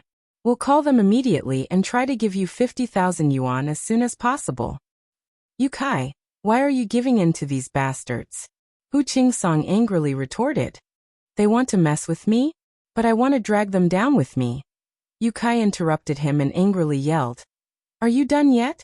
A wise man knows better than to fight when the odds are against him. Don't you? They don't have many people, but they're all good fighters. You can continue to show off if you can knock them all down, but shut up if you can't. Hu Qingsong opened his mouth and finally turned his face to the side unwillingly. He was very good at fighting, and even a few common hooligans were not his match. But this time they really kicked an iron plate. These dozen guys were all martial artists. Although they dressed like hooligans, their skills were really good. At the very least, he didn't have the confidence to knock them down if he were to fight them alone. Yu Kai endured the pain in his body and grabbed his mobile. After thinking for a while, he immediately found a number and dialed it. Ring, ring, ring. The ringtone of his mobile made Yu Kai stare blankly. It was because the sound coming from his mobile phone and the ringtone coming from nearby were too coincidental. It was as if he was dialing right in front of him. Following the ringtone, he turned his head and looked at the source. An incredulous look immediately appeared on his swollen and bruised face. Big Bro Tang? Yu Kai rubbed his eyes hard, thinking that his vision was blurred from the beating just now. Tan Xiao, who was standing more than 10 meters away from the group of people, had already taken out a cigarette and lit it up. He had clearly heard Yu Kai and Hu Qingsong's threats. As everyone's eyes looked at him, Tan Xiao slowly walked over. Yu Kai and Hu Qingsong's bruised and swollen faces, as well as the blood on the corners of their mouths, made him angry inwardly. Yet he didn't show any expression on his face, and instead revealed a smile. You 2 are having fun, aren't you? Yu Kai finally confirmed that the person was Tan Xiao and called out in ecstasy. Big Bro Tang, why are you here? You can be here, so why can't I be here? Tan Xiao said. What's going on? Did you 2 come here to have fun? Or were you kidnapped? Hu Qingsong also clearly saw Tan Xiao. His rough face was full of embarrassment. The feeling of making a fool of himself made him want to find a hole to burrow into. Upon hearing Tan Xiao's inquiry, his lips squirmed a few times as he braced himself and said, Big Bro Tang, we came here to travel, but these bastards set us up. Tell me, how did they set you up? Tan Xiao said with a smile. The red-haired youth raised the baseball bat in his hand and pointed at Tan Xiao with a strange smile. Whoa, Big Bro Tang? It turns out that you're the big bro of these 2 brats. What's up? Did you come here to deliver money? Or did you come here to be abused together with them? Chapter 871. Tan Xiao looked at the red-haired youth with a strange expression. Amidst the mocking laughter, he was about to speak when he suddenly saw two beautiful girls in bikinis and sunglasses coming over. Their figures were quite good, and their skin was very fair. Tan Xiao also noticed that Yu Kai and Hu Qingsong swallowed their saliva at the same time. What a bunch of good-for-nothings. Tan Xiao was at a loss whether to cry or laugh as he asked, "Did you two fall into some kind of immortal trap?"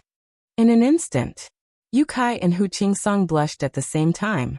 Seeing that Tan Xiao ignored him, the red-haired youth immediately shouted angrily, "Brat, you're fucking crazy, aren't you? This father is talking to you. Yet you dare to act like a pretentious prick in front of me?" Tan Xiao raised his brows and said, "I won't bother to deal with you if you provoke others. But these two are my buddies, yet they were beaten up by you. Let's settle this account. As for whether or not I'm arrogant, whether or not I'm just showing off, you'll see soon enough." After saying that, Tan Xiao strode to the front of the red-haired youth and fiercely slapped his face. After slapping the red-haired youth to the ground, he looked at the other dozens of youths who wanted to make a move and shouted in a deep voice, "Think about it. Once you fight with me, the consequences will be very serious." Imposing manner. It instantly overwhelmed everyone present. The complexions of the dozens of youths who wanted to make a move slightly changed. Although they were not big shots and didn't have much experience, they still had the eyesight. The imposing manner displayed by Tan Xiao made them faintly realize that this young man in front of them was probably not ordinary. Whoa, who's this handsome guy? So handsome. If he pursues me, I'll definitely agree immediately. After the two girls in bikinis approached, they looked at Tan Xiao's handsome face and grinned as they called out. Even one of the more courageous and thick-skinned girls came to Tan Xiao and reached out to pinch Tan Xiao's arm. Pa! Pa! Tan Xiao directly slapped the two girls' faces and slapped them to the beach. Then he coldly snorted and said, "You two are the instigators who caused my two brothers to be beaten. So I'll slap each of you to teach you a lesson. Don't play those immortal tricks again in the future." The red-haired young man struggled to get up from the beach. He covered his face and looked at Tan Xiao in disbelief. Anger exploded in his chest. "Are you all fucking stupid? Beat him to death." 100 meters away, Mo and the others dashed over. In just a few seconds, they rushed to the vicinity of Tan Xiao. The moment those hooligans pounced on Tan Xiao, Mo and the others directly made their move. After a series of punches and kicks, more than a dozen gangsters were all beaten to the ground. Hiss! The red-haired youth finally realized that he seemed to have provoked a powerful person. The martial arts of these robust men that suddenly appeared were too powerful. He also knew martial arts. He had been training in the Jingzhen Martial Arts School for nearly a decade. Even if 5 or 6 young and strong men joined hands, they would still be no match for him. These brothers around him had also been training with him in the Jingzhen Martial Arts School for 5 or 6 years. Usually, it wouldn't be a problem for one of them to fight 2 or 3 people. However, these dozens of brothers were all beaten down in less than 10 seconds, indicating that these big men were all powerful characters. "You, who the hell are you?" The red-haired youth retreated a few steps and asked with a vigilant face.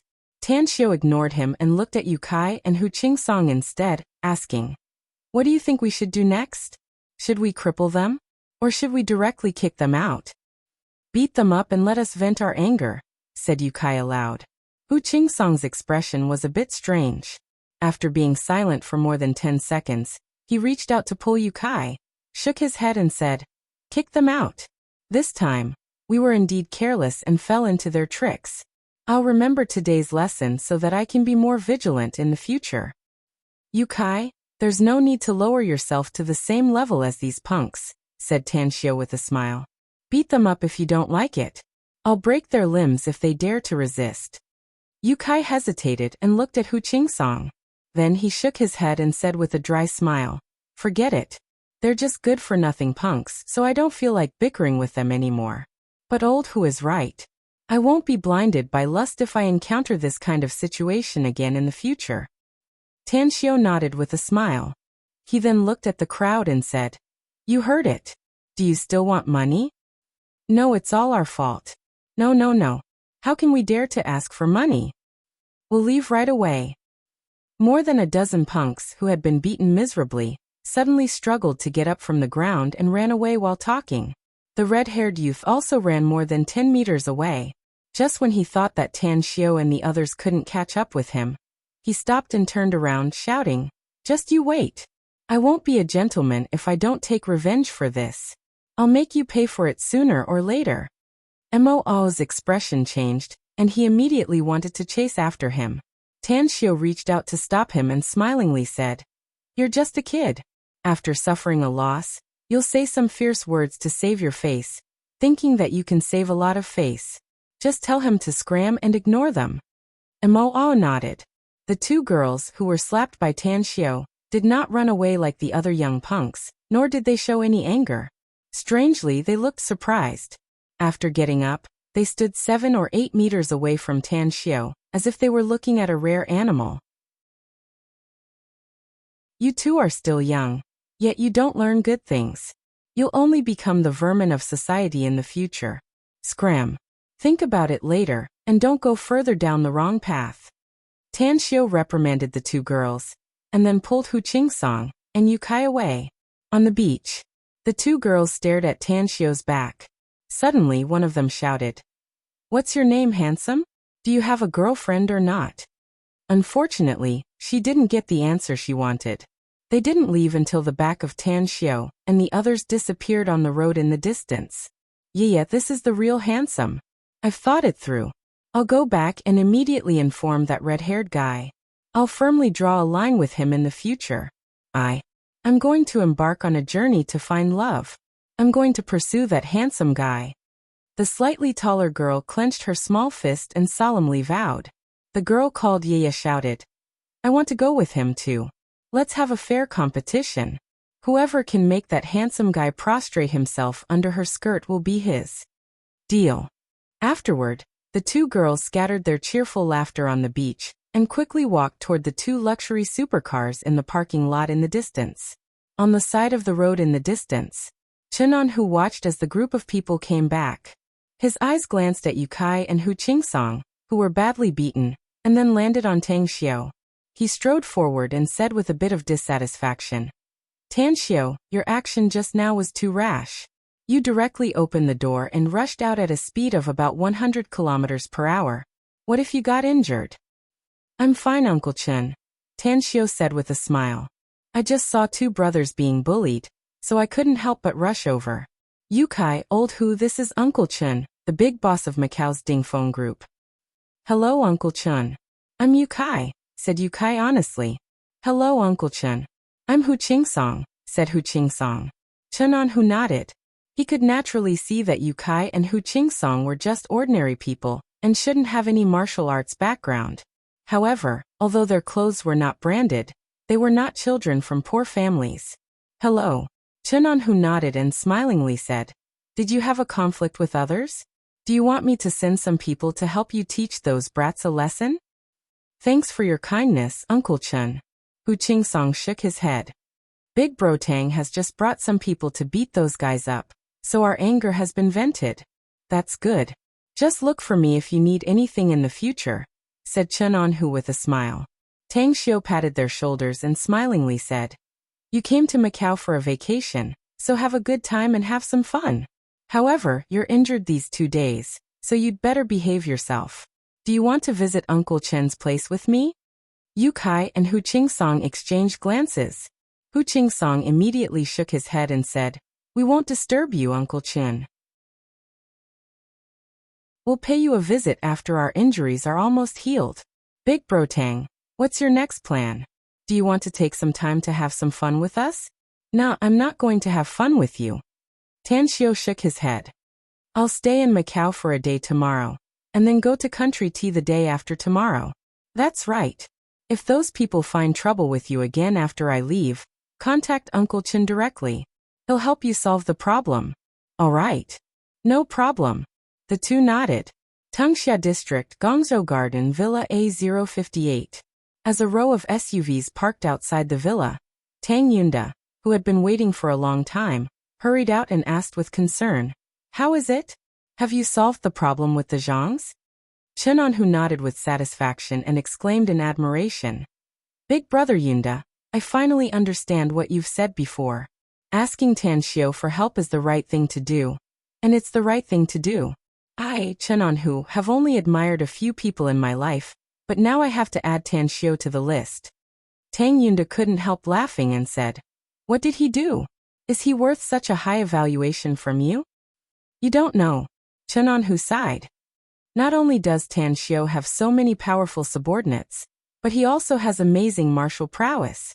It's said that a strong dragon can't suppress a local snake, but today I saw a big play. A strong dragon suppressed a local snake to the point that it can't even lift its head. Not only has our problem been solved, but we also got great benefits. Great benefits? Asked Tang Yunda with a strange expression. What great benefits? Well, I'll let Tan Xiao tell you about it, said Chen Anhu with a smile. I'm sure you'll be overjoyed after hearing it. Let's go inside and talk. Tang Yunda looked at Tan Xiao with satisfaction. He nodded with a smile and took the lead to enter the villa. Chapter 872. The bright sun shone down on the earth as hundreds of flowers bloomed, embellishing the villa's courtyard with a beautiful scene. Holding a book, Tan Xiao quietly sat on a stone bench in the villa's courtyard, but he didn't have any intention to read it. The sudden news made him temporarily give up on his plan to go to Tea Country. We can only wait, Mr. Tang. With a bit of regret in his eyes, Singluan stood in front of Tan Xiao and spoke helplessly. Tan Xiao nodded in silence. After a long while he said, Since your big brother has temporarily gone to Europe, then we'll talk about it later. Keep an eye on him, and inform me immediately once you get the news of his return to Tea Country. Don't worry. I'll definitely send someone to keep an eye on him, said Singluan. That's right about our deal. I'll be waiting for you in Shanghai 3 days later, said Tan Xiao. I'll give you the pill as long as you bring me the Sorcerer's Stone. Singluan, we did have some conflicts before, but it's all in the past. I hope you won't take it to heart. I hope we can be friends in the future, not enemies. I understand, Mr. Tang, said Singluan solemnly. Although there is a mutually beneficial relationship between us, I don't dare to provoke you and I can't afford to offend you. It's better to be friends with a powerhouse than to be an enemy. I'll never do anything to let you down as long as you don't do anything to harm me in the future. Keep your words in mind and go, said Tan Xiao with satisfaction. Singluan didn't stay any longer, and left under Tan Xiao's watchful eyes. The Jade Rat had given him a huge opportunity, and he wanted to seize it. Therefore, he must hurry back to find out his big brother's whereabouts, and strive to help Tan Xiao get the Jade Pig. The zodiac carvings might have some benefits for him, but the gap was too big compared to elixirs. He wanted to get more pills to make his strength advance by leaps and bounds, and become a real powerhouse. He also hoped that he could use these pills to cultivate a large number of experts. At the very least, he wanted them to be like Tang Xiao's men. Even if they were to face the famous Zhang family in Macau, they could still crush them with a strong deterrence. In the courtyard, Tan Xiao looked at Chen Anhu, who was practicing seriously according to the cultivation method he taught him, and sighed in his heart. Actually, he could help Chen Anhu step onto the path of cultivation, but the path of immortality was difficult, and once he failed, his soul might scatter and he would be consigned to eternal damnation. Right now, although he had imparted the cultivation method to his parents and a dozen core members of the Tang family, he did not have much hope for them. After all, cultivating and seeking the Tao wasn't something that could be done in a day. Whether or not they could achieve great things in the future and ascend to the celestial realm depended on him. Xiao, are you thinking about something? Tang Yunda walked in from outside, and was surprised to find that his son didn't notice him. Tan Xiao came back to his senses and said with a smile, I'm indeed thinking about something, Dad. What? Are you done? Tang Yunda couldn't help laughing and said, What's so busy about me? He just looked at the financial statements of the company in Macau to understand the company's recent business. Actually, the busiest person is your Uncle Chen. But what's wrong with him? Does he want to follow you in cultivation? Uncle Chen isn't suitable for cultivation, at least not now, said Tan Xiao. I'll teach him some training methods to strengthen his body and prolong his life. Let him cultivate first. Everyone wants to obtain immortal fate, but how can this path be so easy to walk on? Tang Yunda laughed. Otherwise, the number of cultivators in the world wouldn't be so few. That's right. Have you solved the matters in Macau? What's your next plan? Or are you going to tea country? Singluan told me that his brother went to Europe, so I won't go to tea country for the time being. Tan Xiao shook his head. I'm going back to the mainland tomorrow to deal with some urgent matters. I feel more and more useless compared to you, Xiao, said Tang Yunda with a forced smile. But you're still young, so don't work too hard. You can't make enough money, and your career is also endless. As for cultivation, you should also have some relaxation and slowly progress. In my opinion, you should take a good rest for some time, have a relationship, and enjoy life. Your mother is looking forward to holding a grandson. I'm only 21 years old, Dad, so I'm not in a hurry, said Tan Xiao. I'm still young, so I need to be more aggressive. I'll fight more if I can. My path is destined to be different from others. If I don't work hard now, it will be difficult for me to move forward in the future. Tang Yunda was silent for a while. Then he seriously asked, Can you tell me what your ultimate dream is, Xiao? What exactly are you working so hard for? Tan Xiao got up and pointed to the vast sky, saying, The goal of the first stage is to break the shackles above my head and set foot on a higher space. As for the future, eagles soar in the sky, fishes soar in the shallow waters, and all kinds of creatures compete for freedom in the frosty sky. The lost and lost corridor asks the vast earth, who will be the master of the ups and downs? You. Tang Yunda stared blankly at Tan Xiao. He opened his mouth but swallowed back the words he wanted to say. His son's words made him realize that his son's heart was very big, so big that he couldn't even imagine it. Tan Xiao let out a faint smile and looked at Tang Yunda. Then he suddenly said, Dad, I suddenly changed my mind. Since I've decided to go back to the mainland first, I won't waste any more time. I'll go back immediately. That's right. When will you go back? I'll stay here for some time, said Tang Yunda. I'll leave after solving the port's matter. Tan Xiao nodded and shouted in a deep voice, Gu Tao Zhangju, both of you will follow my father for the time being and protect his safety. I'll arrange someone to replace you when I go back. Understood. Gu Tao and Zhangju appeared outside the courtyard and respectfully complied. Evening. Tan Xiao returned to Shanghai and contacted Shuiyu immediately. After learning that she was in Xichang province, he immediately rushed over with Mo Ao, Jin Shi, Shuesha, and He Xiong. It was already 10 o'clock in the evening when he arrived there. Chang City, the capital city of Xichang province, had been developing rapidly in recent years, and had reached the level of a second-tier city in the country. The Bai Square in the center of the city was filled with high-rise buildings and high-end shops. The Chang City Hotel was located near the Bai Square. Tan Xiao, at the hotel's entrance, Shuiyu, dressed in a long white dress, watched Tan Xiao get out of the car in front of her. She was very happy because she had been busy out of town recently, while Tan Xiao was also busy out of town. It had been a long time since the two of them met. Tan Xiao faintly smiled and stepped forward to hug her. Then he asked with a smile, How are you doing here? I think it's very easy according to your previous idea, said Shuiyu with a smile. Now, aside from medicinal herbs, I'm also dabbling in jade antiques and antiques. The company I've registered is also expanding very fast, and the profits brought by the business are very high. Tan Xiao chuckled and said, It's no problem to do business, but don't delay your cultivation. The path we must take in the future is destined to be different from ordinary people. I know, said Shuiyu with a smile. Let's go. Tan Xiao nodded. We'll rest here for the night and immediately rush to Longquan Bay in Kanas tomorrow morning. We'll strive to open the Immortal Trove as soon as possible and see what's inside. Shuiyu hesitated and asked, Can we stay for one more day? I still have some things to deal with here. The guests I invited will arrive in Chang City tomorrow afternoon.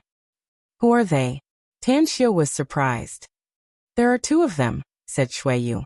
One is an herb gatherer, and the other is a dragon-seeking master. Both of them are not ordinary people. An elder in the clan introduced them to me after I returned to the village.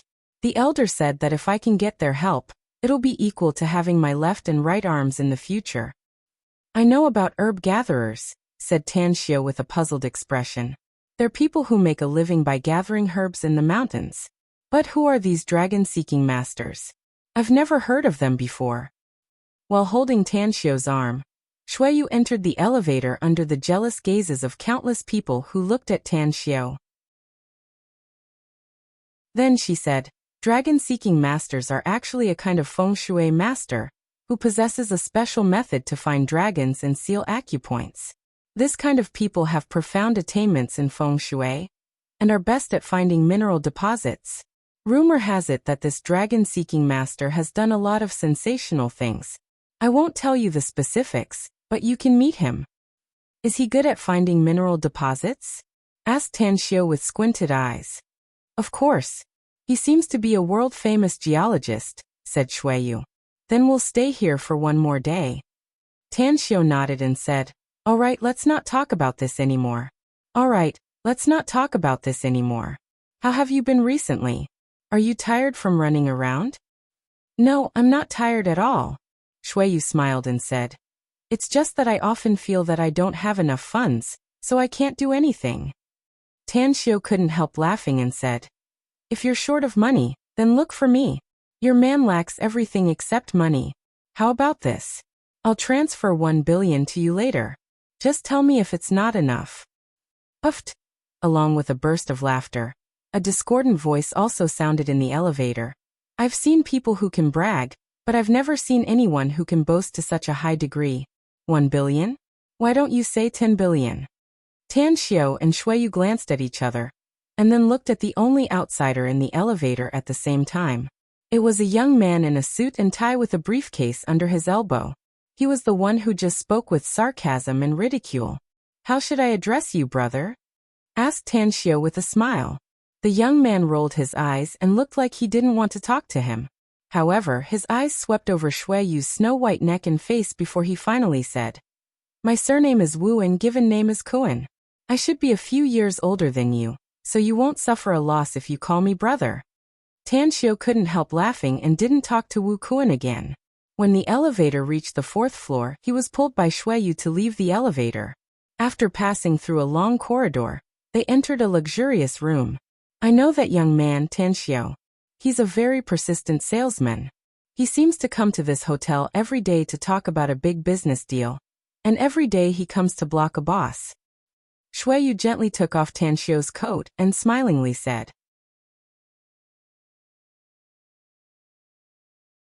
Chapter 873. Tanxio comfortably sat on the sofa and said with a smile on the corner of his mouth, Did you see that I'm a bit interested in that brat? That's right. His fate is very interesting, said Xueyu with a smile. It's indeed interesting. Tanxio chuckled. He's a born rebel. His life is bumpy, yet he has to go against the current. If he doesn't die prematurely, he'll become an ambitious and ruthless character in the future. He only has 7 days left to live at most. Xueyu shook her head. You divined? Tanxio was surprised. I had nothing to do, so I divined a bit, said Xueyu with a smile. What's funny is that his recent disaster is because of his mouth. Tanxio sighed. Silence is golden for many people. If they can't control their mouths, I'm afraid they'll bring disaster upon themselves. Forget it. Let's not talk about him. How's your study of the 6 starlight array? Do you have the confidence to crack the array alone? No. Xueyu shook her head. My comprehension of the 6 starlight array is less than 20%. However, I'm confident that we can get the Immortal trove if we go to Kana's Longquan Bay. Why are you so confident? Tanxio was surprised. I have confidence in you. Xueyu chuckled. From what I know about you, you won't waste your time to go to Kana's if you don't have enough confidence. Have you thoroughly comprehended the 6 starlight array? I don't have 100% assurance. Tanxio chuckled. I must go to the 6 starlight array to investigate and comprehend it. If our luck is good, we can open the Immortal trove and see what's inside. I performed a divination after receiving your call yesterday. Xueyu smiled. But the situation is still the same as before. I can't figure out your situation. Tanxio chuckled and said, It's fine if you can't calculate it. It's good if we can get the immortal trove, but it doesn't matter if we can't. That's right. Come with me to a place after this trip to Kana's. Perhaps we'll need to live and cultivate there for a long time. Where? Asked Shuiyu curiously. Nine Dragons Island, answered Tan Xiao. Shuiyu's eyes lit up and she quickly asked, is it the place where Ancestor wants to live in seclusion? The island you bought overseas? Tan Xiao said with a smile. That's right, that's the place. The reconstruction of Nine Dragons Island was supposed to be completed in early June, but the construction was delayed due to the weather. However, it won't be long. At most, we'll be able to move in within 2 months. I'll go with you. Shuiyu nodded. On the 5th floor of the Chongchong Hotel, in the corridor covered with a red carpet, Li Chang leaned against the wall of the corridor, his eyes staring at the door of the guest room opposite. This was the 9th time he came here to wait for the owner of the machinery factory. In order to sell the mechanical parts produced by the company, he had racked his brains. I'm still short of $90,000. As long as this deal is done, I'll be able to get the money. When the time comes, we'll fire that bastard from the company. Li Chang recalled the shameless face of the manager of the company's sales department and felt disgusted inside. He had fired a total of 8 bosses over the years. Every time before he fired the boss, he was able to make a profit and leave. Unfortunately, his family had a bottomless pit of money. The medical expenses of hundreds of thousands of yuan a year made him live in an abyss of suffering. Suddenly, he remembered the guy he had just met in the elevator. He was very clear about the concept of 1 billion yuan. In this day and age, those who could casually take out 1 billion yuan were all big shots in the business world. But that brat, it's really a pity for that Belle. Why did she find such an unreliable guy? Alas, this bro is already taken.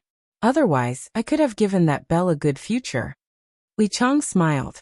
As the thought flashed in his mind, he saw the door of the guest room opposite opened. 2 enchanting women with long legs and slender waists came out from the inside. The owner of the machinery factory, whom he had been waiting for 9 days, came out with a red face. Boss Huang. Li Chang hurriedly greeted him. Upon seeing Li Chang, the smile on the glowing Boss Huang's face suddenly froze. After 2 seconds of sluggishness, he immediately took a step back and then forcefully closed the door from the inside. Bam! Looking at the closed door, Li Chang's heart was filled with anger. The 2 smiling women stopped and looked at Li Chang's constantly changing expression. One of them suddenly laughed and said, "Hey handsome, do you want this younger sister to accompany you? The price is absolutely fair, and I'll definitely serve you better than that Boss Huang inside." Scram! Li Chang panted heavily and took a step back, leaning on the wall again as he shouted. The woman angrily glared at Li Chang. She turned around and scolded. "You're just a pauper. Yet you're still pretending? Rich people are rolling in bed with women in their rooms, while the pauper is just anxiously staying outside. Let's go, I'm so unlucky. I thought I could do more business here." Pauper? Li Chang was deeply stimulated by this word. He looked at the back of the 2 women twisting their slender waists as they left and waved his fists. He also liked beautiful women, but he had his own bottom line. It was enough for him to fall in love once in his life, find a woman, get married, and live a stable life. Looking for a woman? Spending money to visit a prostitute? If he had the money, he might as well buy some delicious food and drinks for his wife at home. He might as well buy a few more boxes of medicine for his wife. Creak! The opposite door was opened again and Boss Huang appeared in front of Li Chang. With a gloomy expression and a newly lit cigarette between his fingers, he said, "Come in." Li Chang looked happy and hurriedly entered the room. After closing the door from the inside, he looked at the discarded toilet paper on the floor and felt a bit disgusted. "Help me clean up the room." Boss Huang turned around and walked into the bathroom. Soon after, the sound of running water came from inside. Li Chang raised his fist at the closed bathroom door and quickly picked up the toilet paper on the floor and threw it into the trash can. He then cleaned the room and even made the bed. Afterward, he went to the corner and sat down, waiting for Boss Huang to come out. Half an hour later, Boss Huang came out of the bathroom with a bath towel wrapped around his waist. He looked at the situation in the room and nodded with satisfaction. Not bad. It's clean and tidy. Li Chang got up and said with an obsequious smile, "It's my honor to serve you, Boss Huang. I can't wait to help you clean the place every day these days." Boss Huang chuckled and said, "You're really eloquent. I called you here not to give you any business, but to talk about something else." Li Chang's expression slightly changed, but he still replied politely, "Please do, Boss Huang." Boss Huang walked to the sofa and took a seat. He shot a deep look at Li Chang and said, "You know my situation. I'm in the machinery business. Are you interested in working for my company?" Ha! Li Chang was caught off guard by Boss Huang's words. After hesitating for a while, he let out a dry smile and said, "It's my honor to be chosen by you, Boss Huang. But I have my own difficulties and can't leave my current company for the time being." Boss Huang raised his brows and asked, "Is it because of your company's contract?" Li Chang shook his head and said, "No, it's because I'm short of money and I need it urgently. There was only half a month left until the next month's salary and commission. If I don't get that money, I won't be able to take my wife to the surgery." Boss Huang was surprised. "You want to take your wife to the surgery? What happened to her?" Li Chang said bitterly, "Heart disease." Boss Huang went silent for a while. He lit up another cigarette and took a few puffs before he asked, "How much more do you need?" Li Chang said, 90,000. Boss Huang widened his eyes and said in disbelief, "Your monthly income is around 90,000 yuan?" Li Chang said with a helpless expression, "If I can get this business done with you, 90,000 yuan won't be a problem. But if we can't take down your order, I'm afraid we'll fall short." Boss Huang gave him a thumbs up and praised, "It's true that talented people will emerge in every generation, and each of them will lead the way for hundreds of years. It was amazing that a small salesperson could get such a high income in a month. I'm starting to think that you're a talent. Of course, I've also begun to pay attention to your company. Even a salesperson can make so much money, so your company's business must be very good." "Boss Huang, I'll be frank with you," said Li Chang with a straight face. "1/3 of my company's business is all done by me." "1/3? How many salespeople does your company have?" asked Boss Huang curiously. "More than 20, answered Li Chang. Boss Huang was shaken inwardly. He looked at Li Chang incredulously and said, "More than 20 salespeople, yet you can get 1/3 of the business? Amazing. That's really amazing. How about this? I'll give you a base salary of 10,000 yuan every month, plus commission and year-end bonus. As for the 90,000 yuan you need, I can pay you in advance. How about it?" Li Chang frowned and said, "Boss Huang, I can get 90,000 yuan as long as I get this order from you. What if I don't give you this order?" Boss Huang shook his head. "Then I'm afraid you can only wait until next month," said Li Chang. Boss Huang casually threw the cigarette to Li Chang and lightly said, "Let's change the method. I can give you 500,000 yuan in advance for an annual salary of 1 million yuan. Of course, I can terminate the contract at any time if your business doesn't reach my satisfaction. You can forget about getting the remaining 500,000 yuan. How about it?" He looked at Boss Huang and asked, "I want to know why you value me so much? You probably don't know much about me, do you? Besides, you haven't gotten any proof of what I just said." "Just because you can block me every day and persist for 9 days in a row," said Boss Huang. "I like your resilience," said Boss Huang.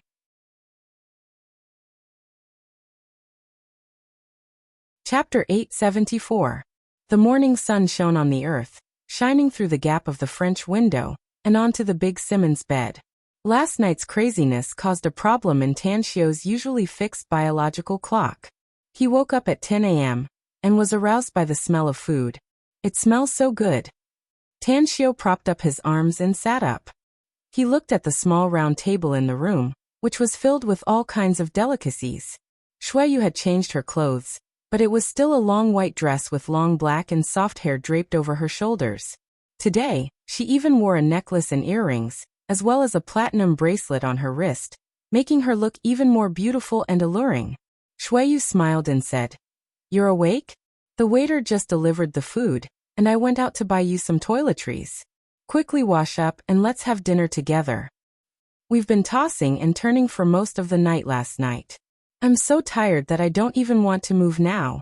How come you don't look tired at all? On the contrary. Shueyu's pretty face blushed and she coquettishly said, What nonsense are you talking about?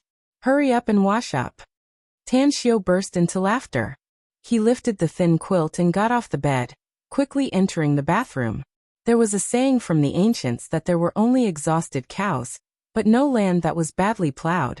Tang Xiu had experienced it many times, and could be said to have thoroughly understood the meaning behind this sentence. After washing up, Tan Xiu sat down and ate a few mouthfuls of food. Then he asked, When will the two you mentioned arrive? They should be tonight, answered Shueyu. What's your plan today since they will arrive tonight? Tan Xiu nodded. I've arranged the business before you came, so they will continue their work. Shueyu chuckled. So I have nothing else to do today, so I'll go wherever you say. Tan Xiu thought for a while and said, If so, then let's steal some leisure time and stroll around Chang City. To be honest, this is my first time coming to Chang City. All right. Shueyu didn't like shopping, but that was because she didn't have Tan Xiu to accompany her. Now that she heard Tan Xiu's suggestion, she suddenly felt a bit excited inside. After dinner, as soon as the two of them left the hotel, they saw the young man they met in the elevator yesterday. The other party obviously also saw Tan Xiu and Shueyu. He looked at Shueyu with some amazement, and immediately gave Tan Xiu a contemptuous look. This brat. Tan Xiu could not help but shake his head with a smile. He lied to you yesterday. He's not called Wu Kuan at all. His real name is Li Chang, said Shueyu in a low voice. Tan Xiu stared blankly for a moment, and then rolled his eyes. He was at a loss whether to cry or laugh as he said, This guy is really a weirdo. He can even lie about his name. Forget it, ignore him, let's go out for a stroll. Is the Bai Square nearby? It's indeed the Bai Square, said Shueyu with a chuckle. There's also Qingshan Road and a pedestrian street nearby. You have to be careful of your wallet today. No problem, I have money. After Tan Xiu said this, he realized that Li Chang and a fat middle-aged man were approaching. Sure enough, just as his voice faded away, he heard Li Chang's mocking and ridiculing voice. Women are all devils who spend money. Don't brag so much now. It'll be shameful if you don't have enough money to pay the bill. Tan Xiu raised his middle finger and loudly said, I'll take your words as envy and jealousy, so I won't stoop to your level. Anyways, let's go shopping, baby. Shueyu smiled and held Tan Xiu's arm as they left under Li Chang's rolling eyes. Boss Huang stared blankly at Shueyu's back as she left. Only after Tan Xiu and Shueyu had gone far away did he sober up from the amazement. He hurriedly looked at Li Chang and asked, Do you know them, little Li? No, I don't. Li Chang shook his head. Boss Huang furrowed his brows and grumbled with dissatisfaction. You obviously had some communication just now. How come you don't know them? Li Chang was a smooth talker. From the way Boss Huang looked at Shueyu, he understood why the latter wanted to inquire about their identities. He immediately let out a hollow laugh and said, I really don't know them, boss. I just met them in the elevator yesterday. That brat said he would give that woman 1 billion yuan, so I laughed at him a few times. Never did I expect that I would meet them here again today. Boss Huang rolled his eyes and said in a low voice, Little Li, since you promised to work for me, then I'll give you a test. If you can help me get that woman's contact information, I can directly make you the deputy manager of the company's sales department. How about it? What a pervert. Li Chang cursed inwardly, yet he still put on an obsequious smile and said, Don't worry, boss. I guarantee that I'll complete the task. Anyways, let's go to my company first to discuss the cooperation. After all, I'm going to be your man. I've also lowered the previous company's discount price to the lowest, which will save you a lot of money. Go get that woman's contact information first. Boss Huang shook his head. Hurry up, I'll be waiting for you at the hotel. This? Li Chang hesitated for a moment before he reluctantly nodded and quickly chased after Tan Xiu and Shueyu. At dusk, Tan Xiu and Shueyu walked out of Fortune Square with a lot of things in their hands. Not counting the many things they put into their interspatial rings, while no one was paying attention to them in the mall. Tan Xiu, That man is still secretly following us. Shuiyu whispered while standing on the street. A smile appeared on the corner of Tan Xiu's mouth as he said, "Let's follow him. As long as he's not tired, we'll just take it as walking a dog." "That's right, are you tired? I already told Ao to come here. Let's go back by car. Didn't you come here by plane?" Shuiyu was surprised. "Where did the car come from?" Tan Xiu chuckled and said, "Oh, and the others will get a few cars every time we go to a city. We don't need to take a plane to Kanas this time. We'll drive there directly and consider it as a self-driving trip." All right. It was rare for Shuiyu to get along with Tan Xiu for a long time, so she immediately agreed happily. Tens of meters away, Li Chang frowned as he looked at the backs of Tan Xiu and Shuiyu. His whole heart was shrouded with confusion. He now realized that the young man was indeed a rich man. After following them for a day, he silently calculated that they had spent over $1 million. But the problem was that they had bought a lot of things. But apart from those big and small bags, where did the rest of the things go? Could it be that they had just bought them and then threw them away? Just as he was confused, he clearly saw a domineering black Mercedes-Benz SUV stop in front of the man and woman. Immediately after, the man and woman got into the car and swaggered away. A luxury car? Li Chang's eyes were vicious. After recognizing the Mercedes-Benz G-Class AMG worth millions of yuan, a dull look appeared on his face. Those who could afford such a luxury car were all rich men. Could it be that this brat was really rich? Could it be that the 1 billion yuan he said in the elevator yesterday was true? Li Chang gulped down a mouthful of saliva, and immediately shook his head to dispel the thought from his mind. Even if the other party was rich, he was too young. Perhaps his family was rich, but it was absolutely impossible for them to take out 1 billion yuan. After all, spending 1 billion yuan to please a woman was something that even the richest man's son, young Master Wang, couldn't do. Shit, I'm going to lose them. Li Chang suddenly realized that the other party had already left in the car, while he was still standing here in a daze.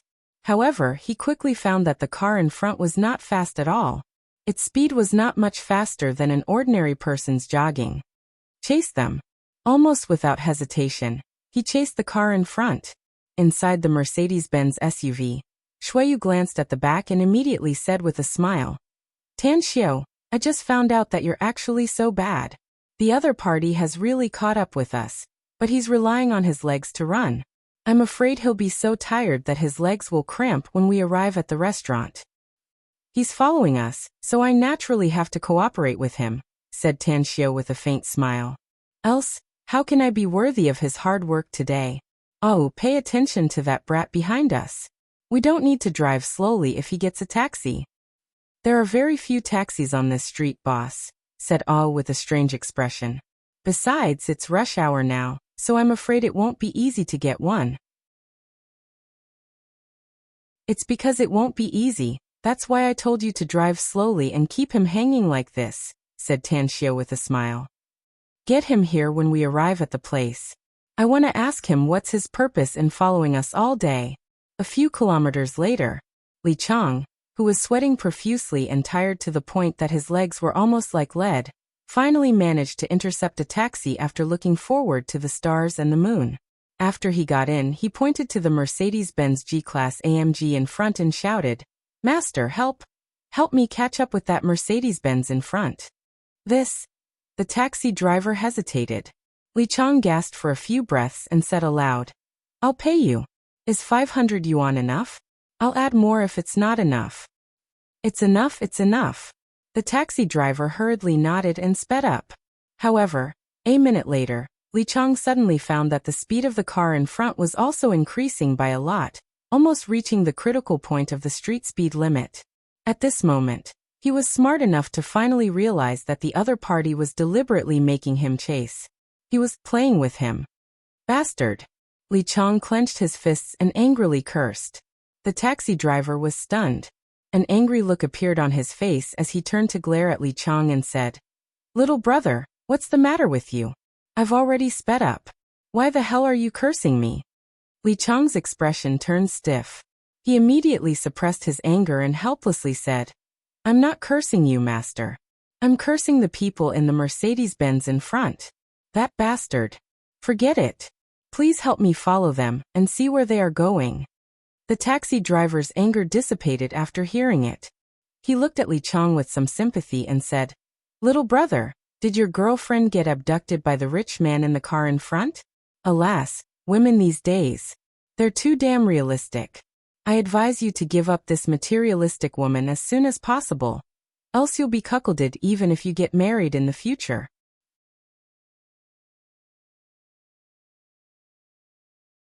Chapter 875. Li Chang, who was already full of grievances, nearly spurted out a mouthful of blood upon hearing the taxi driver's words. He could no longer suppress his anger and exasperatedly shouted, Will you die if you shut up and don't talk? You don't even know what's going on, yet you're talking nonsense here.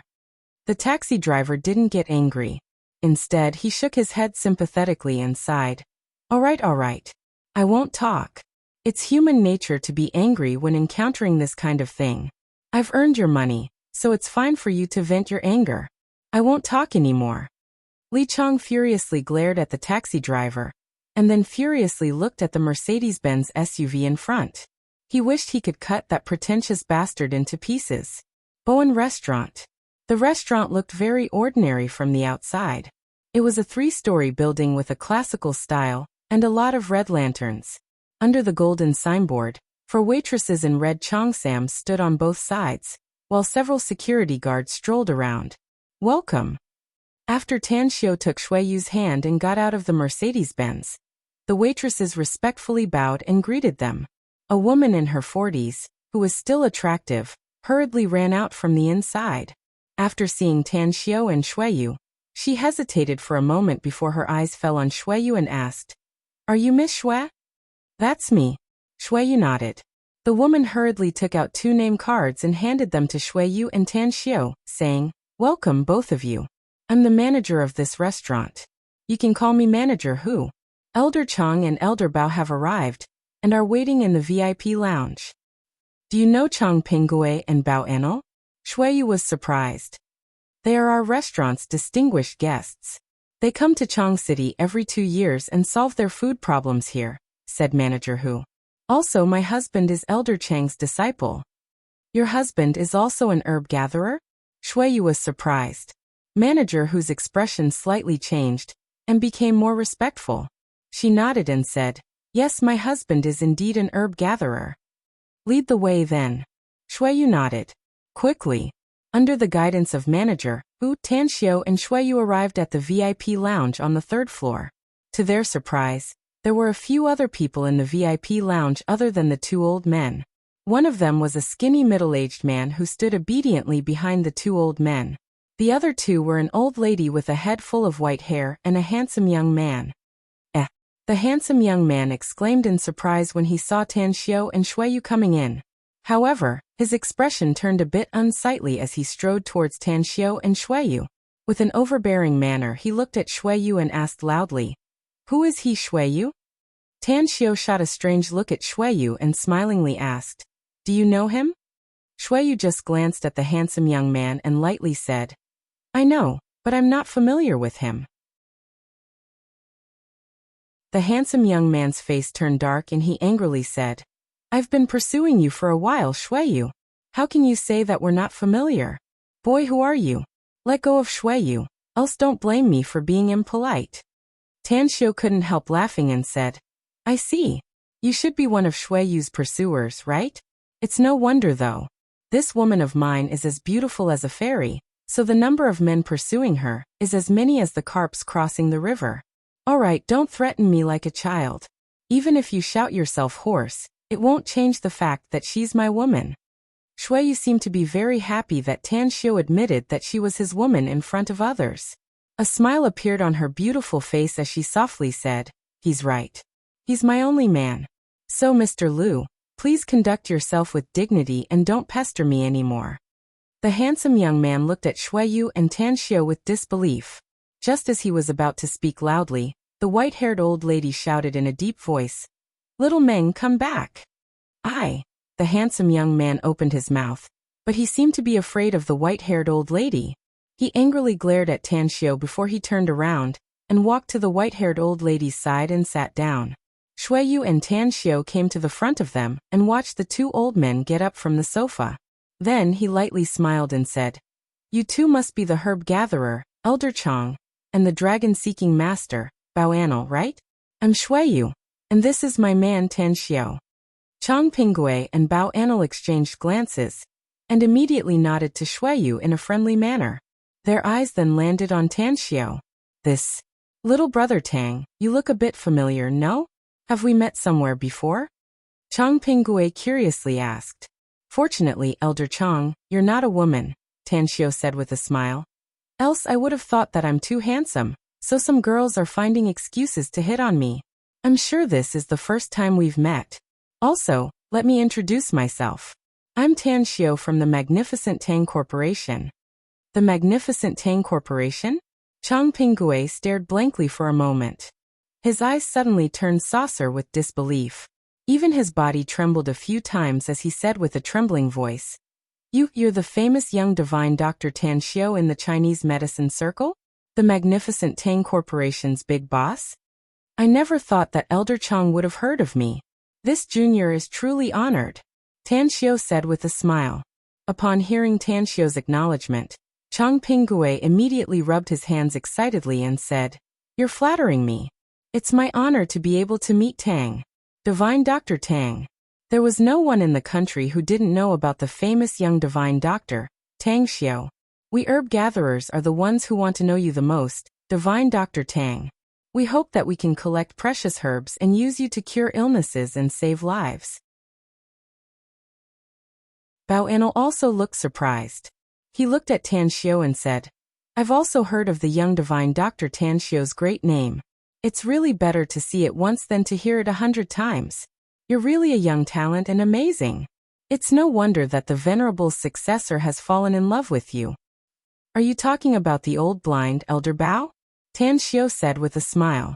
Bao Anil stared blankly for a moment before the surprise on his face disappeared and was replaced with a bit of anger. He frowned and said, "I hope you can show some respect to the venerable, Tan Xiao. Besides, since the venerable's descendant is your woman, it stands to reason that you should also address her as the venerable ancestor." "Please don't say that, Elder Bao," said Shui Yu hurriedly. "Even if the venerable ancestor personally came before Tan Xiao, she doesn't want Tan Xiao to address her as such. As a matter of fact, it was the venerable ancestor's request for Tan Xiao to address her as old blind." Tan Xiao patted Shui Yu's shoulder and smilingly said, "You're right, Elder Bao. I should indeed address the old blind as the venerable ancestor according to our relationship. Please forgive me, Elder Bao. I used to address her as old blind and forgot to change it." "The venerable ancestor requested it?" asked Bao Anil dumbfounded. How is that possible?" Tan Xiao smiled and didn't explain further. Instead, he looked at the white-haired old lady sitting on the sofa and asked with a smile, "Tan Xiao has seen Senior. How should I address you, Senior?" The white-haired old lady observed Tan Xiao and smilingly said, "You can call me Old Cripple." "Old Cripple?" Tan Xiao stared blankly for a moment. At this moment, he suddenly felt an aura like a breeze blowing over and instantly drilled into his mind. Nearly in a flash, his spiritual sense suddenly erupted and smashed into the invading spiritual sense. After driving it out of his mind with a crushing force, he continued to pursue it. "Stop, Divine Dr. Tang." The white-haired old lady's body shook violently, and she hurriedly screamed before coughing up a few mouthfuls of blood. Tan Xiao retracted his spiritual sense and frowned as he coldly said, "Old Cripple, there should be no enmity between us, right? You actually dared to invade my sea of consciousness with your spiritual sense? That's a capital crime. Death your sister." The handsome young man suddenly jumped up, but a shadow flashed in front of him. A loud slap was heard as his body flew upside down and heavily smashed into the corner 7 meters away.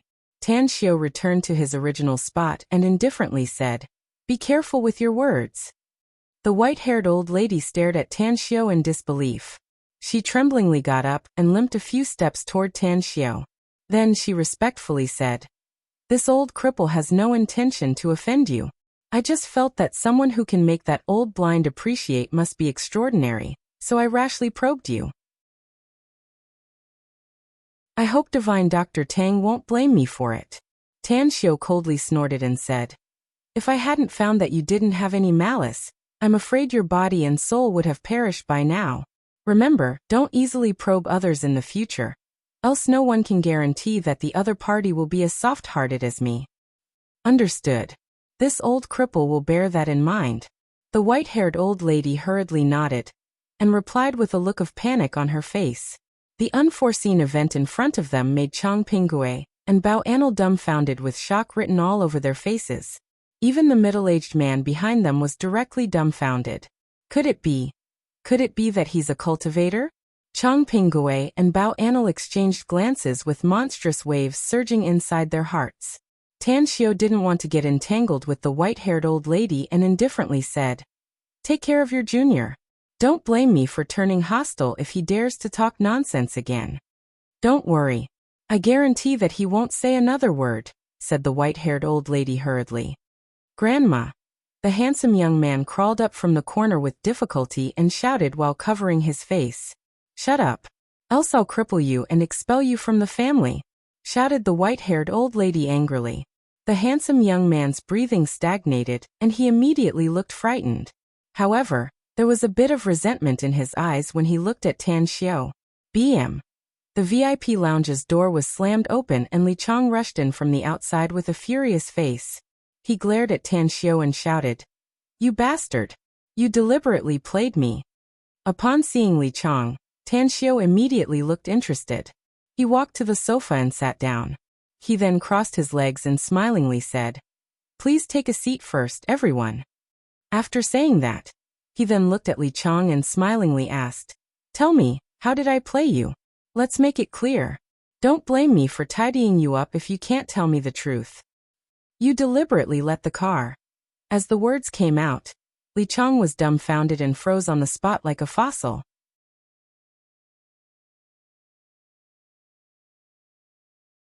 Chapter 876. Li Chang was so angry that he hurriedly caught up with him. He didn't even think about it and slammed the door open to accuse Tan Xiao. But now, after Tan Xiao's question, his anger was swirling in his belly and he couldn't vent it out. What should he say? Could it be that he was stalking her? He was flustered. That's right. Li Chang's face was flushed and he wished he could find a place to bury himself. Standing stiffly on the spot for a while, he coughed twice under everyone's strange eyes. He braced himself and said, I have something to look for you. No, I have something to look for her. Don't worry, said Tan Xiao casually. You can talk about it later. Let's talk about how I played you first, shall we? Li Chang felt awkward inside. A sense of powerlessness arose inside his heart when he saw Tan Xiao latching on to the matter of playing tricks on him. However, he was still smart and said with a dry smile, don't lower yourself to my level, tyrant.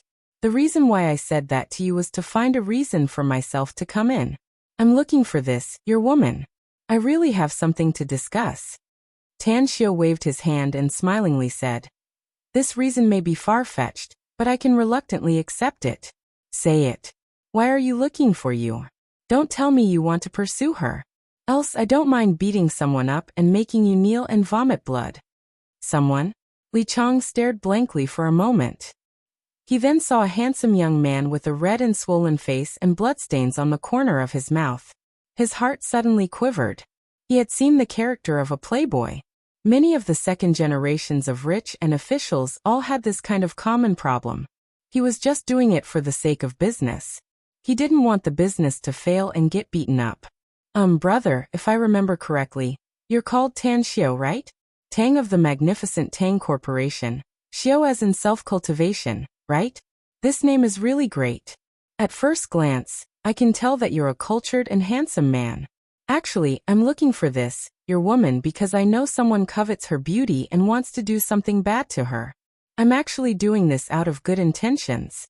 I just want to inform you guys. The corners of Tan Xiao's mouth curled up as he asked with a smile. Then can you tell me, who is it that is plotting against my woman? Li Chang dryly smiled and said, my new boss is also that old pervert who lives in the Chang City Hotel. You don't know this, but in order to make things difficult for me, he forced me to ask your woman for her contact information. He even threatened me, saying that if I didn't get your woman's contact information, he wouldn't give me the order, let alone let me work at his company. Actually, I agreed to work at his company mainly as a stopgap measure, so that I could sign the business contract first, and then get him to scram as far away as possible. Tan Xiao smiled and asked, "Do you think I will let my woman give you her contact?" Li Chang shook his head and said, "Under normal circumstances, absolutely not." "Then tell me about the abnormal circumstances," Tan Xiao said with a smile. Li Chang's eyes lit up. He quickly organized his words inwardly and said, "The first time I saw you, I knew that you're a good-looking and kind-hearted local tycoon. I said that you were acting cool before, but it was because I was jealous inside. Brother Tang, you and sister-in-law are not locals, right? How about you help me? Let's just pretend and casually say a few words.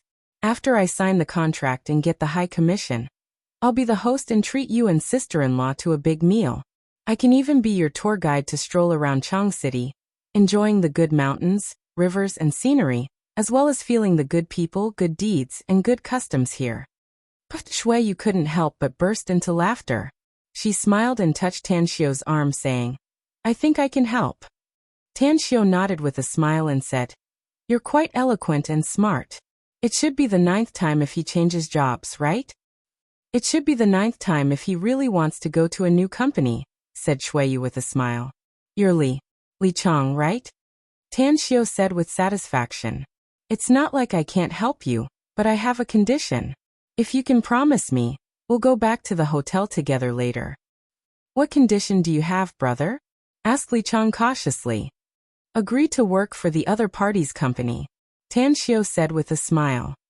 "Sign the contract, and I'll give you 2 months to swindle this company for me. Afterward, pack up and come to me. You'll work for me later." "What?" Li Chang was dumbfounded. Countless thoughts were swirling in his mind just now. He didn't expect that Tan Xiao would put forward such an absurd request. "What's wrong?" Tan Xiao said with a playful smile. "You don't agree?"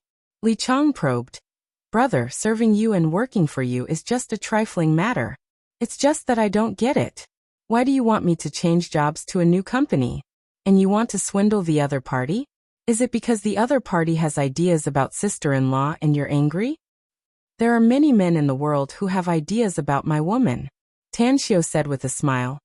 "I'm afraid I would have died of exhaustion if I had to deal with each and every one of them. You don't need to know the reason. There are only 2 paths in front of you now. Agree or refuse."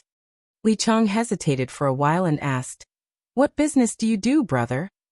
"The Magnificent Tang Corporation," Tan Xiao said with a smile. "The Magnificent Tang Corporation?" Li Chang was dumbfounded. He had just mentioned this company. Could it be that the other party remembered what he just said? Was he joking with him?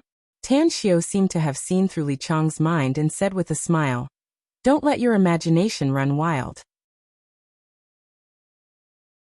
I promise I'm not playing with you this time. I'm Tan Xiao, the owner of the Magnificent Tang Corporation.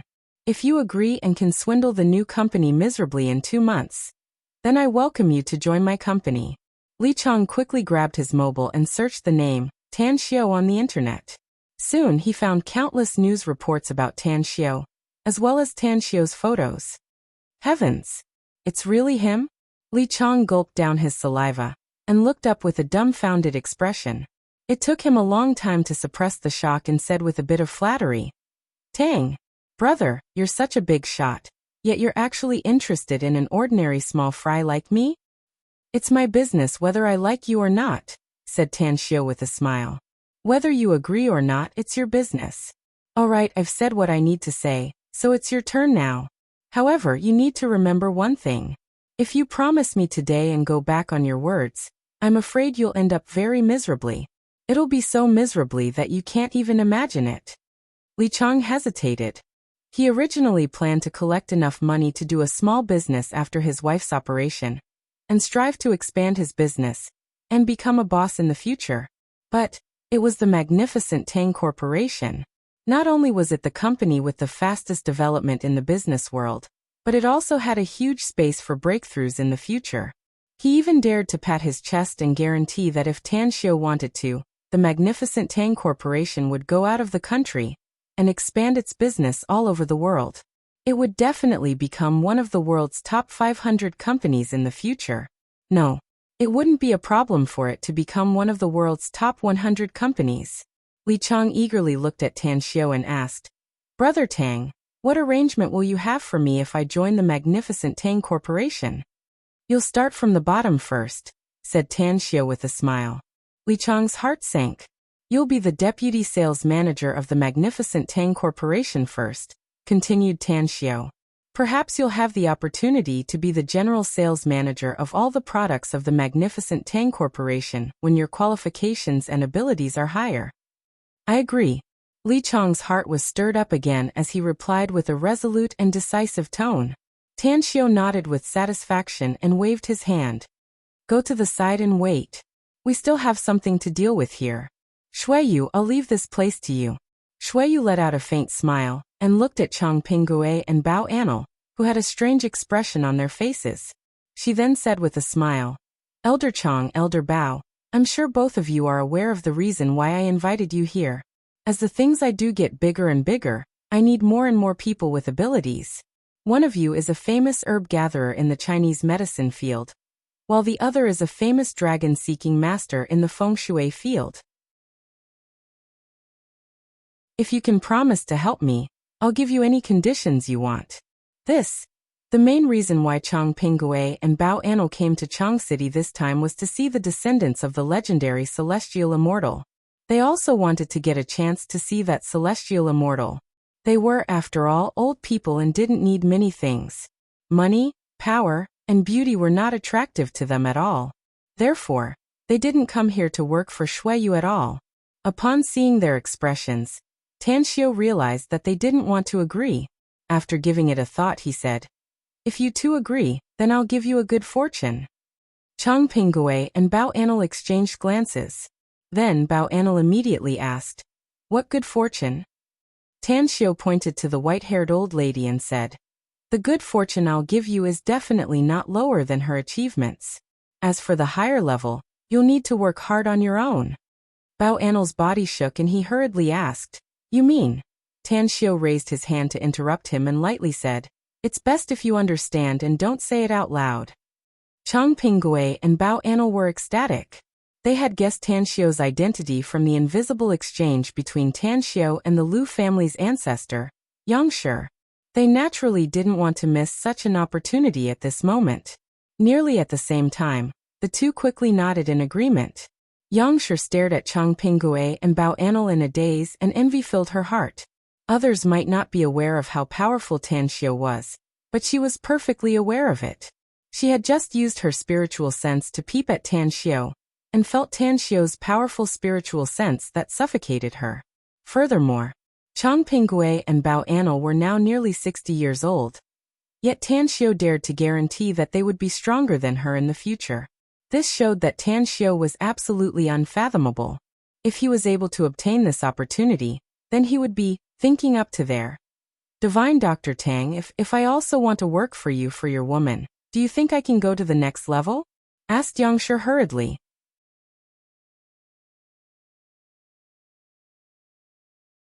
Chapter 877. Tanxiu looked at Yangshi with a teasing expression.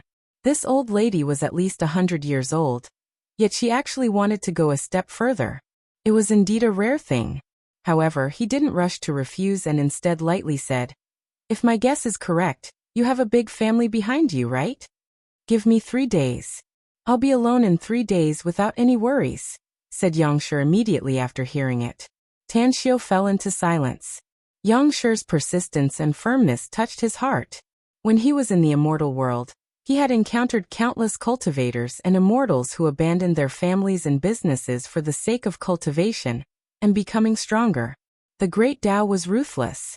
Each and every one of the supremes who could overcome all obstacles and reach the top of the immortal world had to contend with people and the heavens to finally stand above hundreds of millions of races.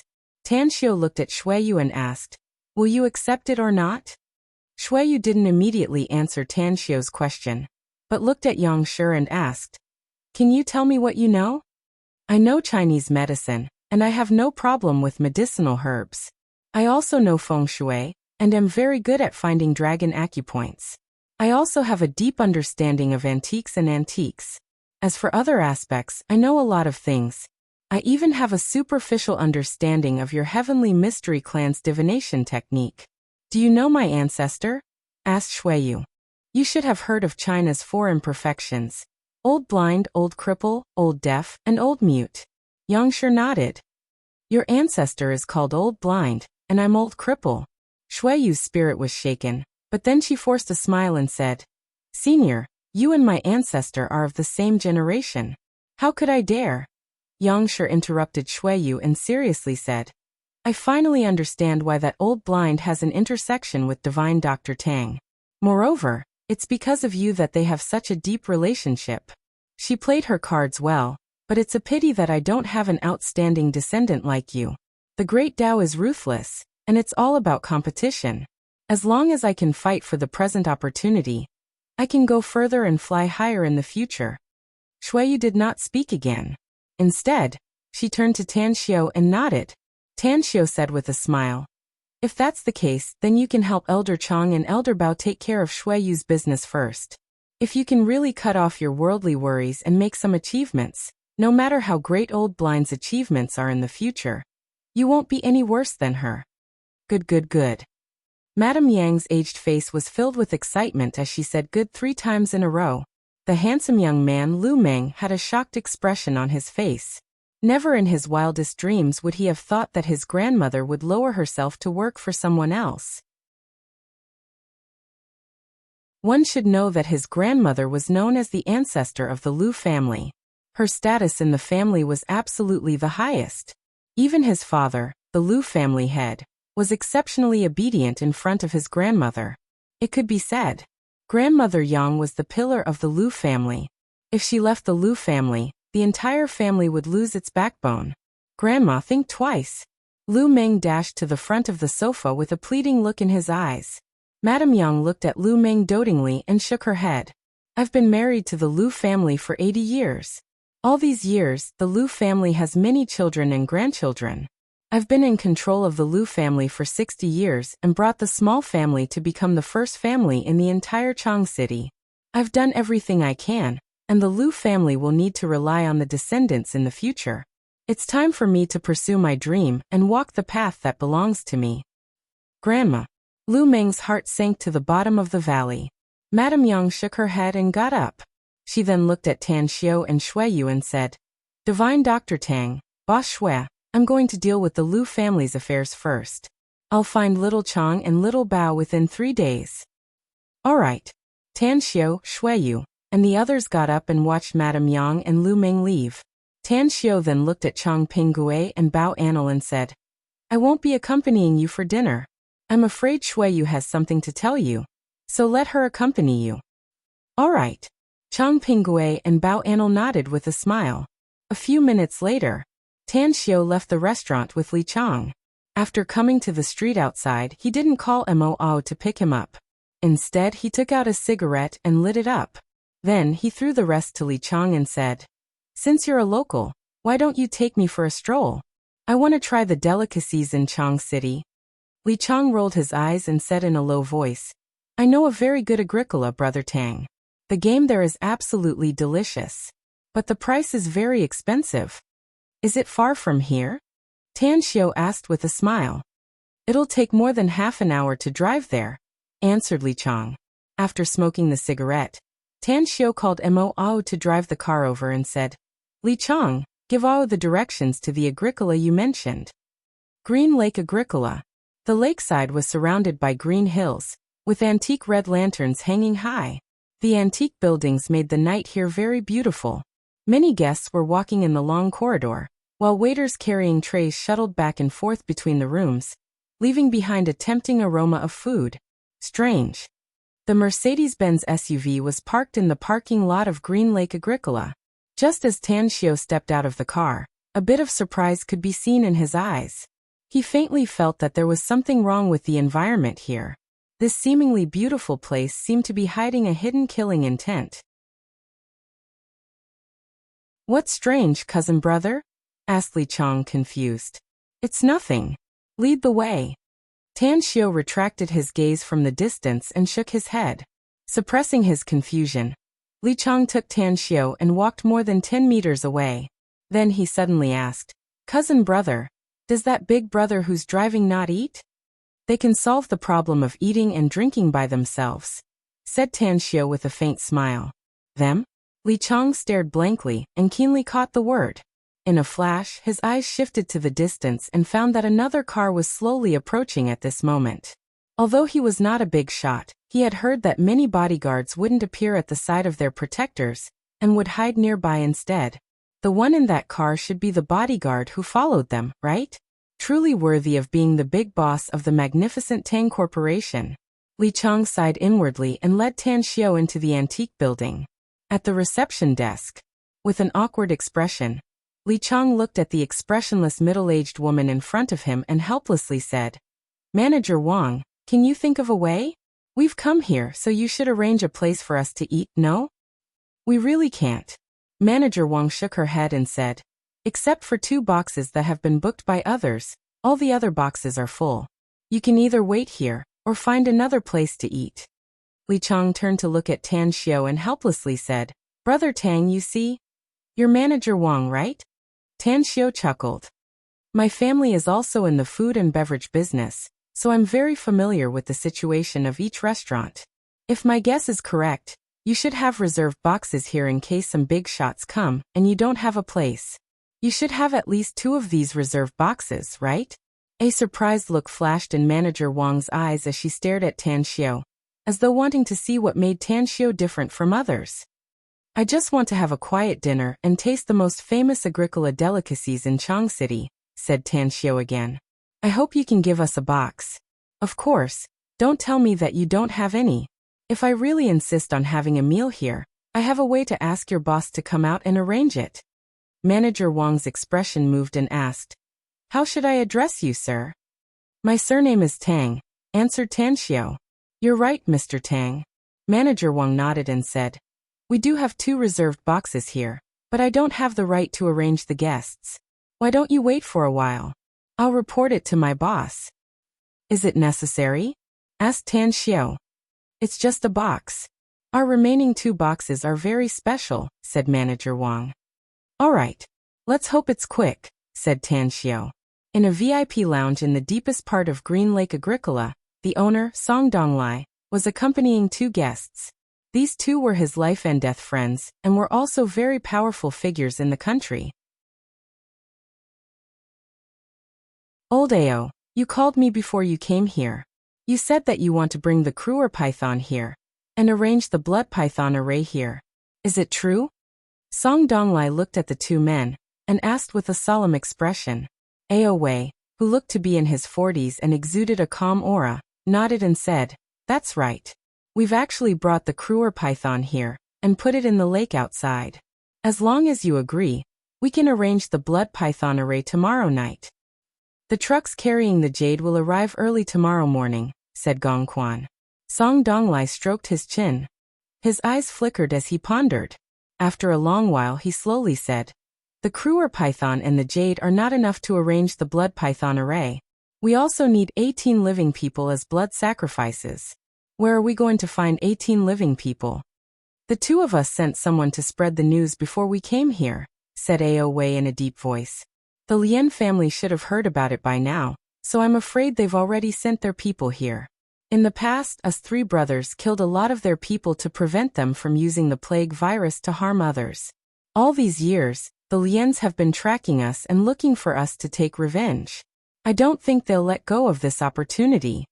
Song Donglai's spirit shook and he hurriedly said, "Our 3 families can indeed suppress the Liens if we join forces. But don't forget that you can't bring all the forces of your 2 families here.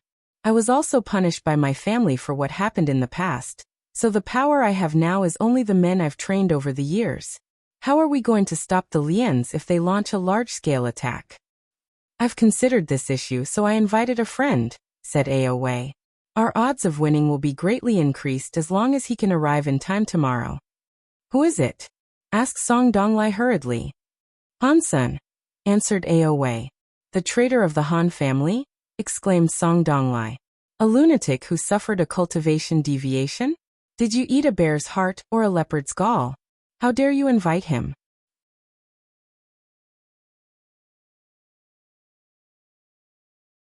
Chapter 878. Aoi seemed to have guessed that Song Donglai would have such a reaction and solemnly said, Han Sun is indeed a lunatic in the eyes of many, a traitor who betrayed his family.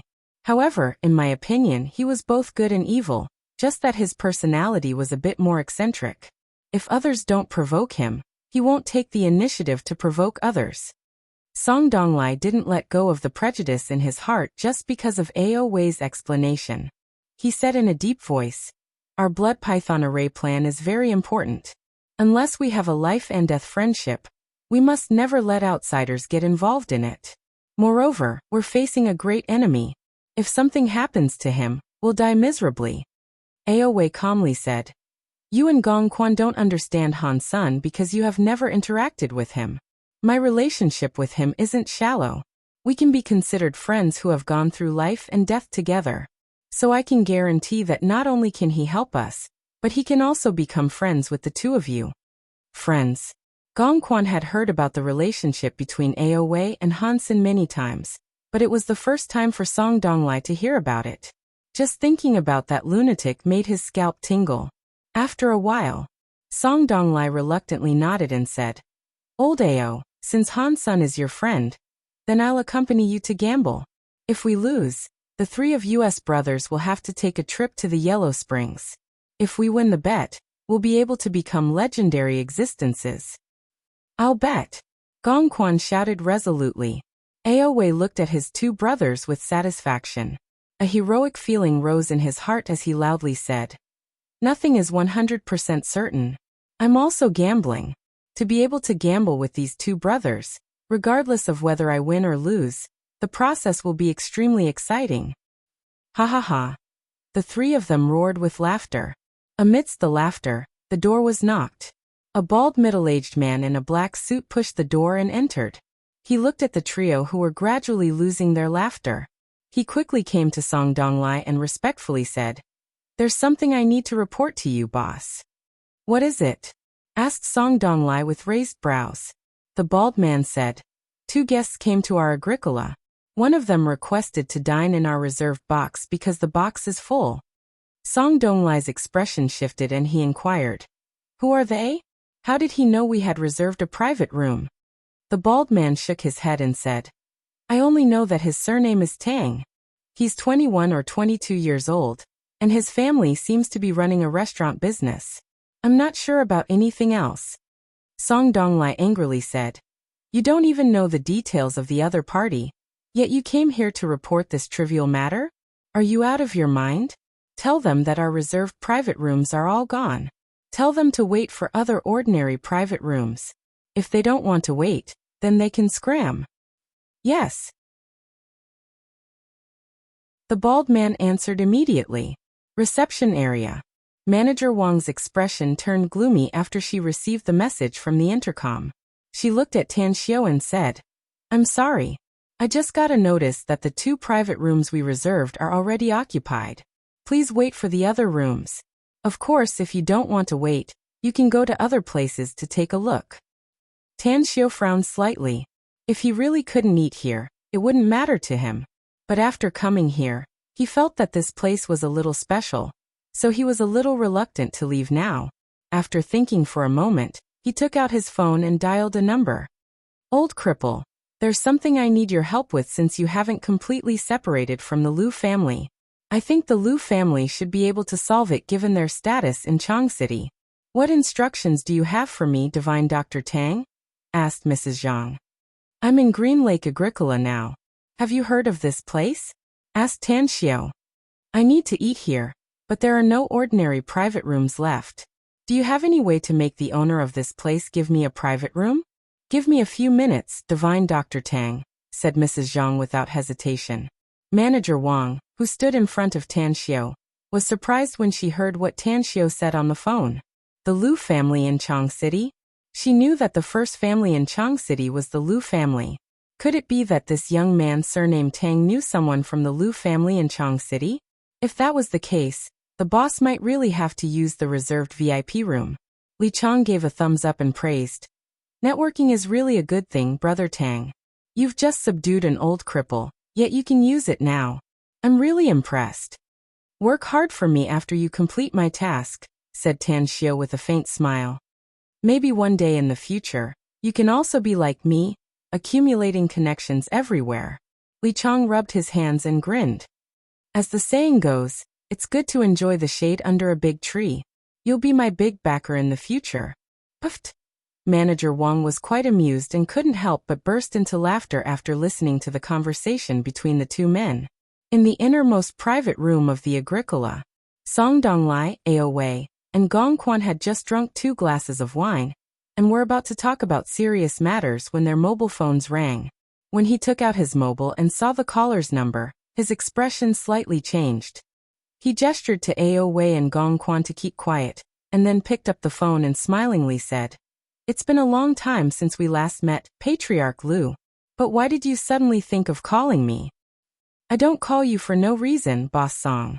It's like this. My Lu family has a very distinguished guest who wants to dine in your Green Lake Agricola. Can you arrange a private room for him?" The voice of the Lu family's patriarch, Lu Pinxin, came out of the phone.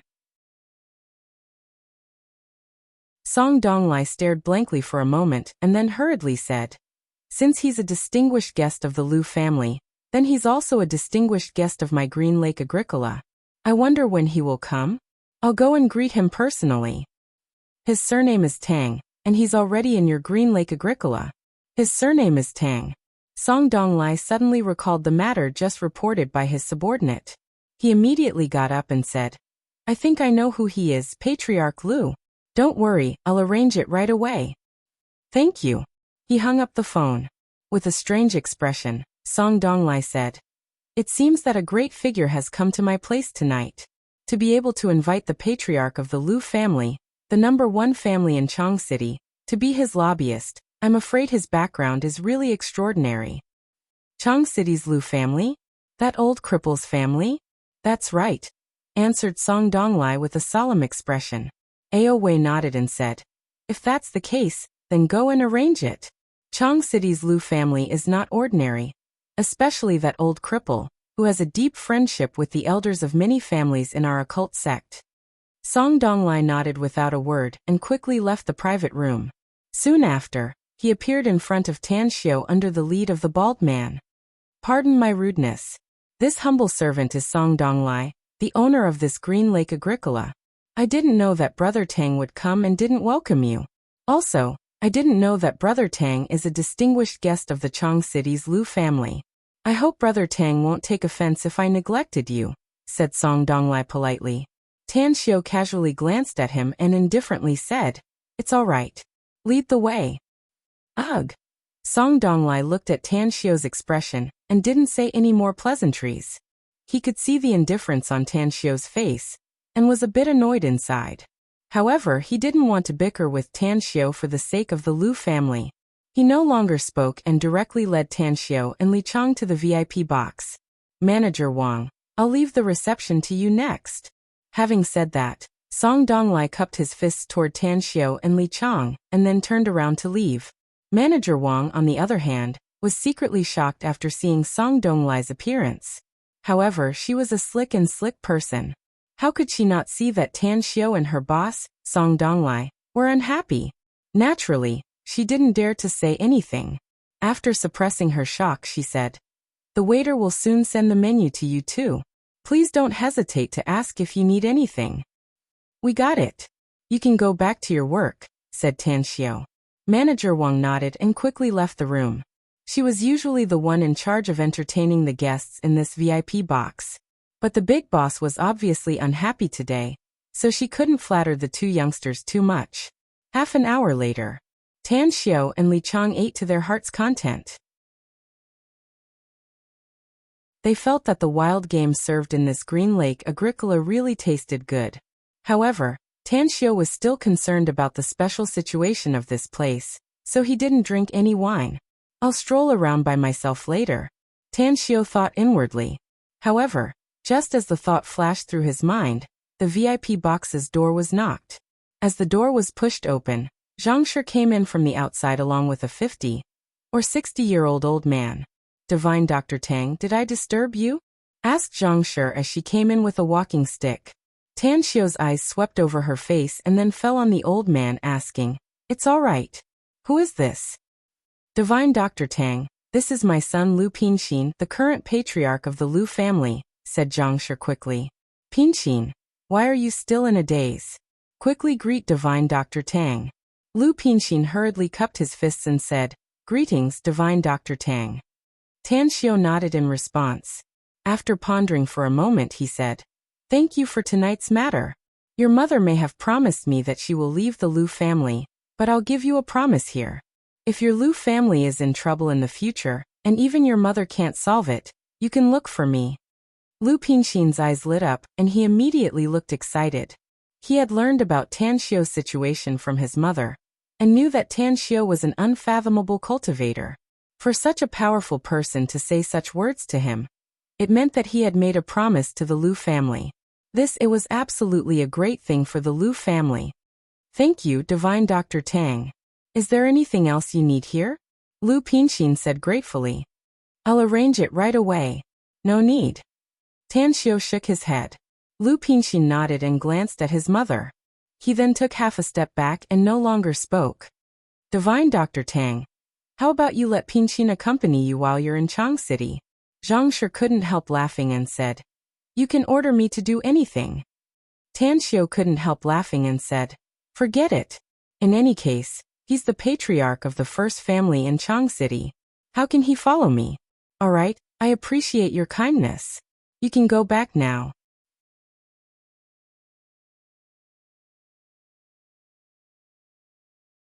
Chapter 879. In the innermost box of the Green Lake Agricola, Song Donglai, Ao Wei, and Gong Quan were discussing the arrangement of the blood python array, as well as how to arrange manpower to hunt and kill powerful enemies. They were well aware of what success or failure meant for the upcoming gamble. If they succeeded, they would be like a carp leaping over the dragon gate and soaring to the sky. If they failed, they would perish in the Yellow Springs. Just as the trio was discussing the details, the box's door was knocked again.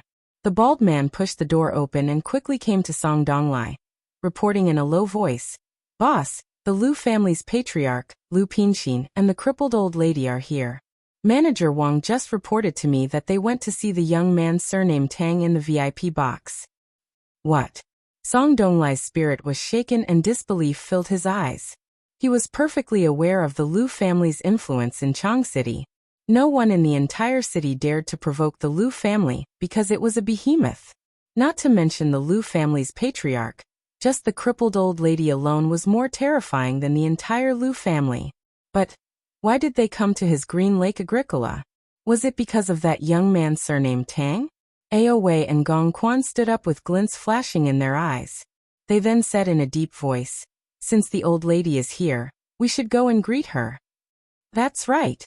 She may not be a member of our occult sect, but she has a deep friendship with many of our sect's elders.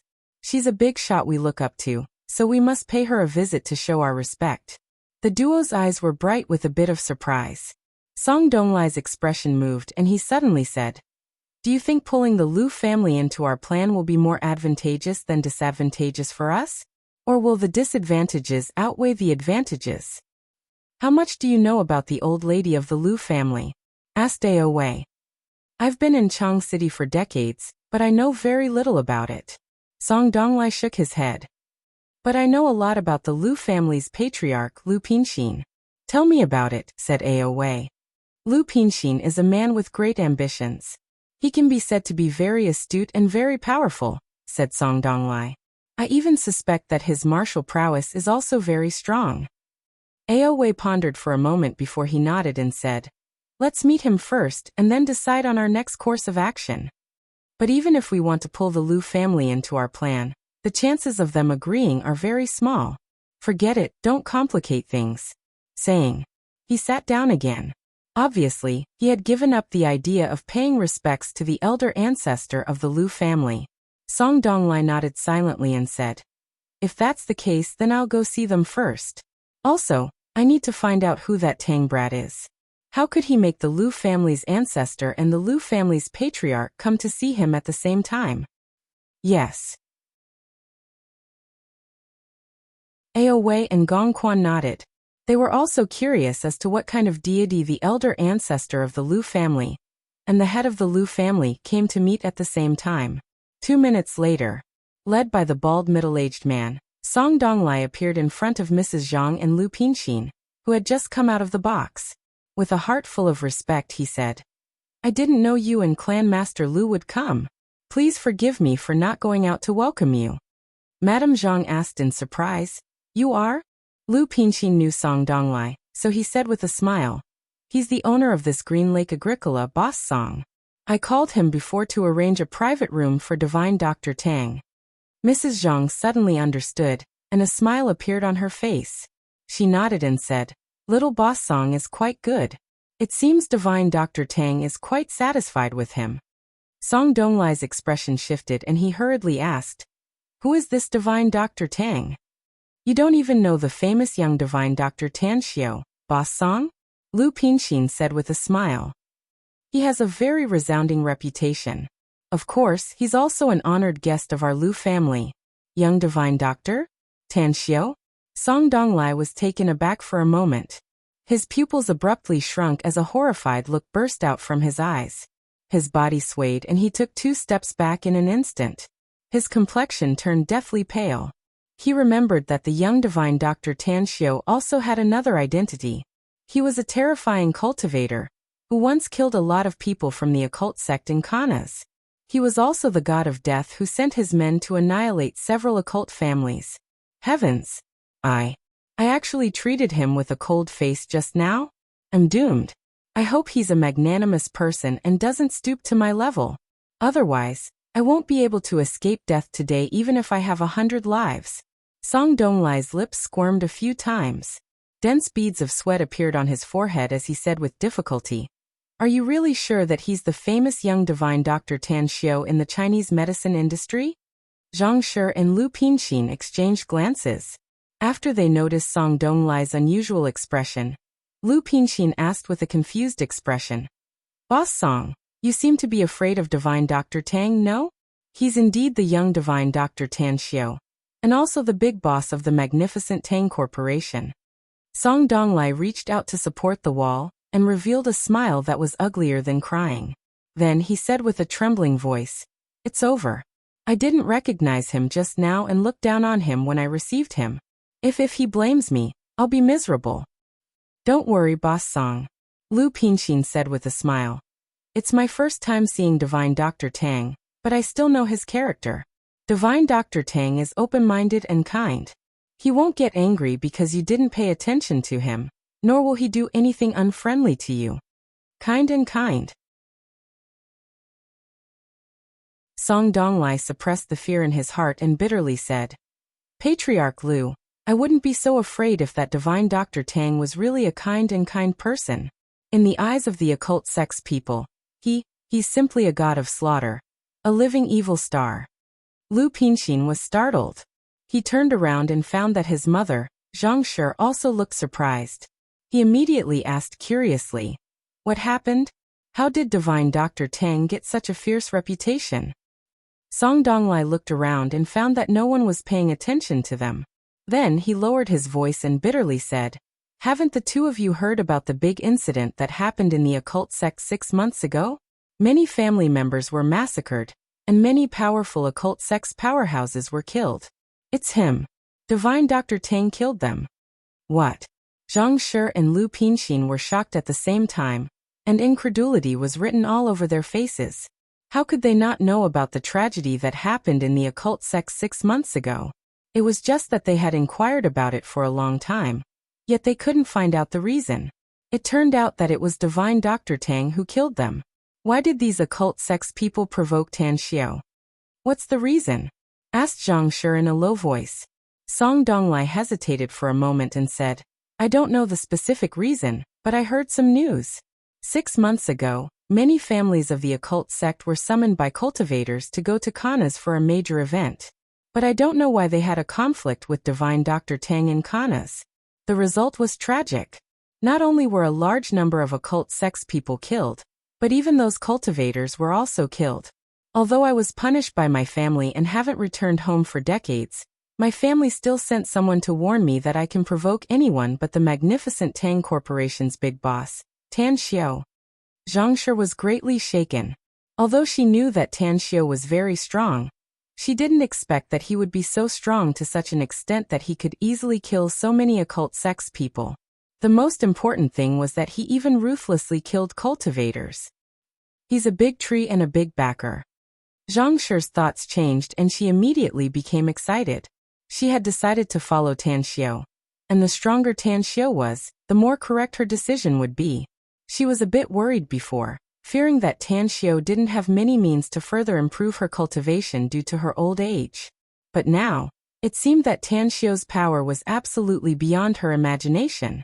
Zhang Shi shot a deep look at Song Donglai and said in a deep voice, "You didn't tell us about it, and we didn't ask about it. Divine Dr. Tang has chosen to have a meal here, so you must serve him well. We still have time, so we won't stay for long." "I will. Don't worry." Song Donglai originally wanted Zhang Shi and Lu Pinxin to put in a good word for him in front of Tan Xiao. But it turned out that the other party didn't have such an intention. Although he was unhappy inside, he didn't dare to show it. After a while, as Zhang Shi and Lu Pinxin left, Song Donglai gritted his teeth and turned to the bald middle-aged man, saying, "Go to my office immediately and bring me the 2 bottles of God's nectar. Also, I still have some top-grade Dahong Pao tea leaves in my office. Immediately send the best tea-making expert to brew a pot of tea and send it over." "Understood." The bald man didn't dare to neglect and strode away. 10 minutes later, when the bald man brought manager Wang to Song Donglai, who was pacing back and forth, Song Donglai took a deep breath and took the 2 bottles of God's nectar. He let the bald man leave first, and then walked to the VIP box's entrance with manager Wang and knocked on the door. "Two distinguished guests, how's the food in our Agricola? I hope the 2 of you can be magnanimous enough to forgive me if there's any neglect." Song Donglai pretended not to know Tan Xiao's identity and spoke with a smile on his face.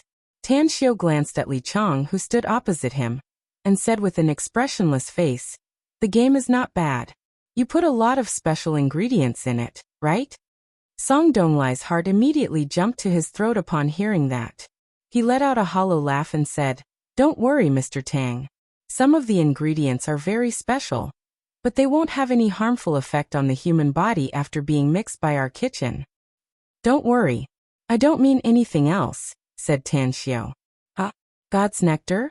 Don't tell me your Agricola also provides God's nectar?" No, said Song Donglai hurriedly. "God's nectar is a top-grade wine. How can we have such a high grade here? The main thing is that all the guests who can dine in the VIP box are our distinguished guests. I spent a lot of effort to buy these 2 bottles of God's nectar with great difficulty. Manager Wang, why are you still in a daze? Hurry up and pour some tea for Mr. Tang." "Understood." Although manager Wang didn't understand why the big boss's attitude toward Tan Xiao took a 180-degree turn, she still respectfully poured the brewed tea into the cups and then placed them in front of the 2 men.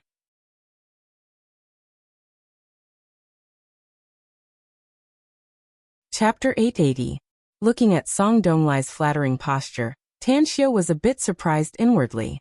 However, when he recalled that the Lu family's patriarch and old cripple personally came over, he felt relieved. Nowadays, powerful and influential big families could indeed make these small bosses pay attention to them. "Let's have a private chat, shall we?" Tan Xiao immediately said as he recalled the unusual situation in this Agricola. Song Donglai's heart thumped upon hearing it. He thought that Tan Xiao bore a grudge against him for being disrespectful to him, and wanted to deal with him in private. His lips squirmed a few times and he said with a sullen face, "I was indeed in the wrong before, Mr. Tang.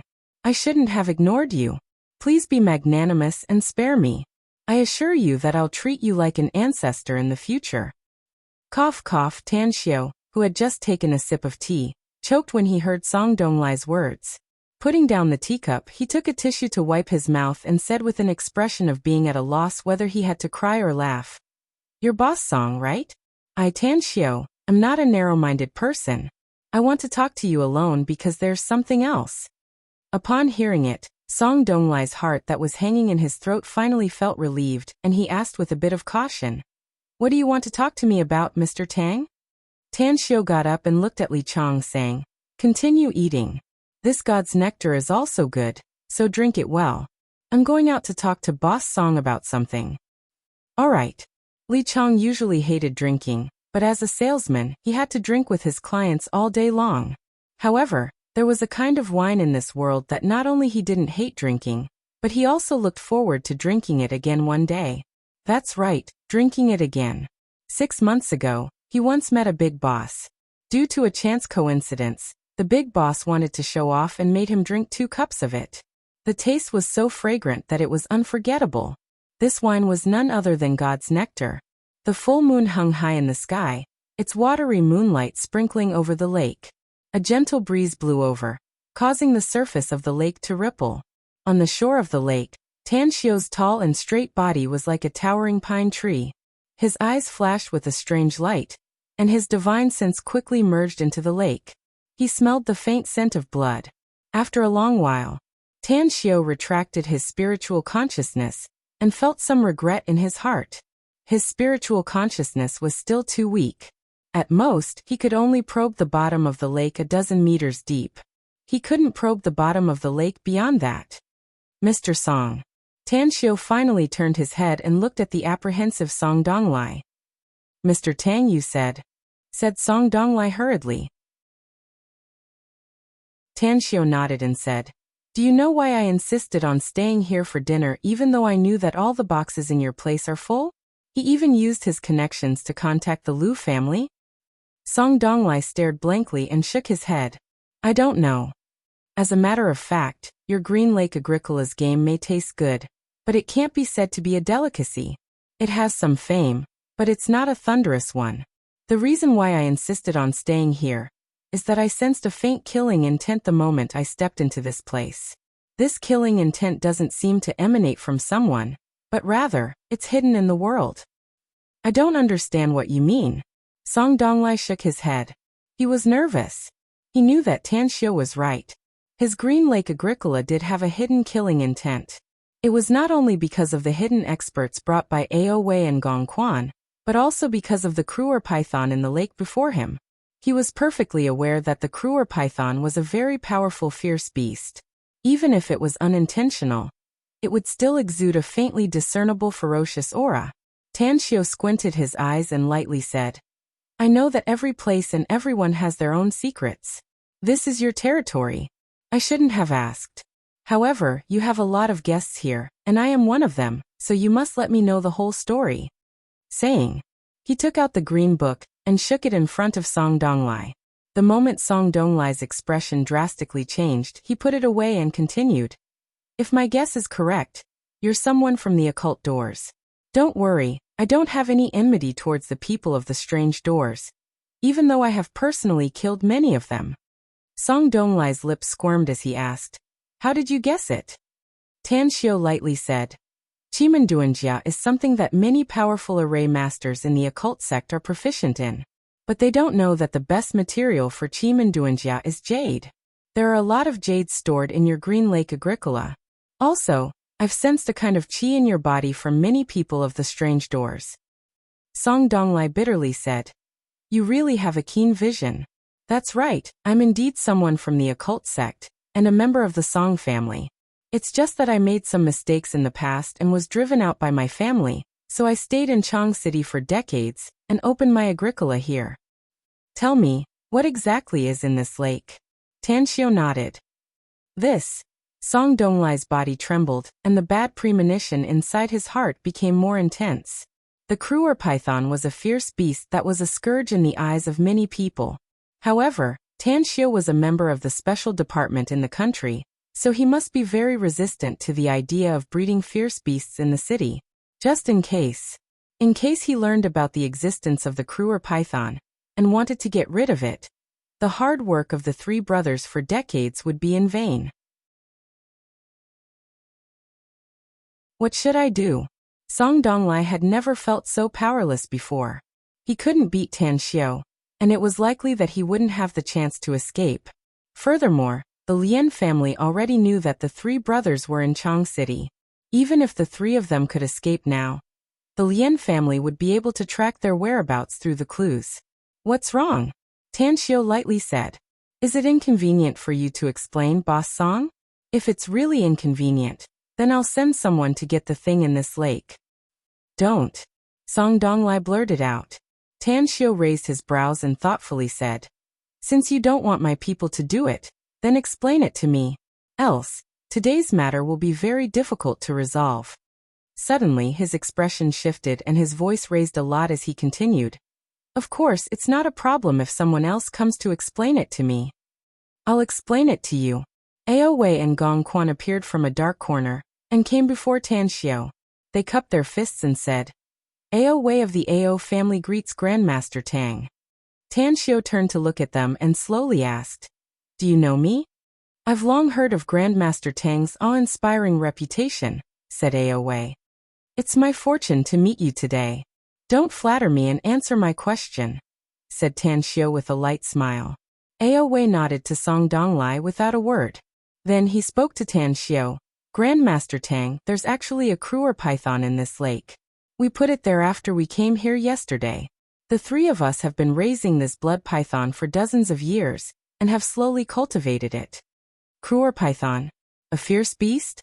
Tan Xiao suddenly understood and curiously asked, what are you raising a cruel python for? I'm afraid only those evil cultivators would raise such a fierce beast, no? It's to arrange the cruel python array to help us three brothers break through our current shackles, like carps leaping through the dragon gate to enter the Dao through martial arts and become cultivators like you. Ao Wei forced a wry smile. The cruel python array? Tan Xiao was surprised. What kind of existence is it? Ao Wei was also aware of the present situation, so he didn't want to conceal it anymore and explained. The cruel python array is an array that uses the blood essence of a cruel python and human blood mixed with jade stones. It only has one function, and that is to instill blood to wash the Hotian essence in our bodies, causing the power inside our bodies to undergo a qualitative change. We've read about this array in an ancient book. Tan Xiao suddenly understood, but he still frowned and said, I understand that it requires the blood essence of a cruel python, but what's the situation with it requiring human blood? 18 living people as a sacrifice, said Ao Wei. Tan Xiao's complexion slightly changed and he shouted in a deep voice, do you know what you're talking about?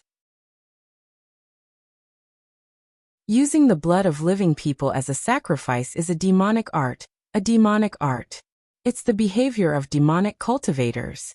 Grandmaster Tang, we know that using the blood of living people as a sacrifice is indeed the behavior of demonic cultivators, said Ao Wei. But what if we use the blood of our enemies as a sacrifice? Enemies? What do you mean? Asked Tan Xiao in a deep voice. I don't dare to conceal it from you, Grandmaster Tang. We three brothers had a grudge with the Lien family of the occult sect because of some matters in the past. It can be said that it's a blood feud between us once we meet. We can't use the lives of ordinary people as a sacrifice, but we don't have any psychological burden if we use the Lien family's enemies who want our lives as a sacrifice. We've already spread the news before we came to Chang City yesterday, and the Lien family should have heard it by now. Perhaps it won't be long before a large number of experts of the Lien family will come here and fight with us. You're not lying to me, are you? Asked Tan Xiao. I'm not lying, Grandmaster Tang, said Ao Wei with a straight face. Just think about it. If we wanted to use the lives of ordinary people as a sacrifice, I'm afraid we would have done it long ago and wouldn't have waited until now. The reason why we haven't done it yet is not because the time is not ripe, but because the strength of US three brothers is not enough to contend with the Lien family.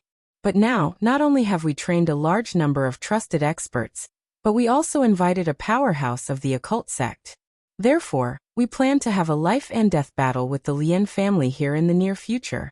We'll arrange the blood python array here and break through to a new realm in the fight. Tan Xiao calmly looked at the trio. After a long while, He lightly nodded and said, I don't care if it's a grudge between you and the occult sex people. Just answer me a question. How long will it take for this matter to end? Aowe thought for a while and said, 3 days. 3 days at most. Tanshio nodded and said, since it's 3 days, then I'll stay. I'll leave Chong City after your grudge is over. I hope you're not lying to me, else you should know what will happen to you. You're tuning in to the Li Mei's Wuxia Whispers YouTube channel. We're so grateful for your support, and don't forget to subscribe to join us on this incredible journey through captivating stories. Your generosity through donations truly makes a world of difference, as it's the primary source of revenue that allows me to expand and enhance this channel for you. Thank you from the bottom of my heart for being a part of this adventure.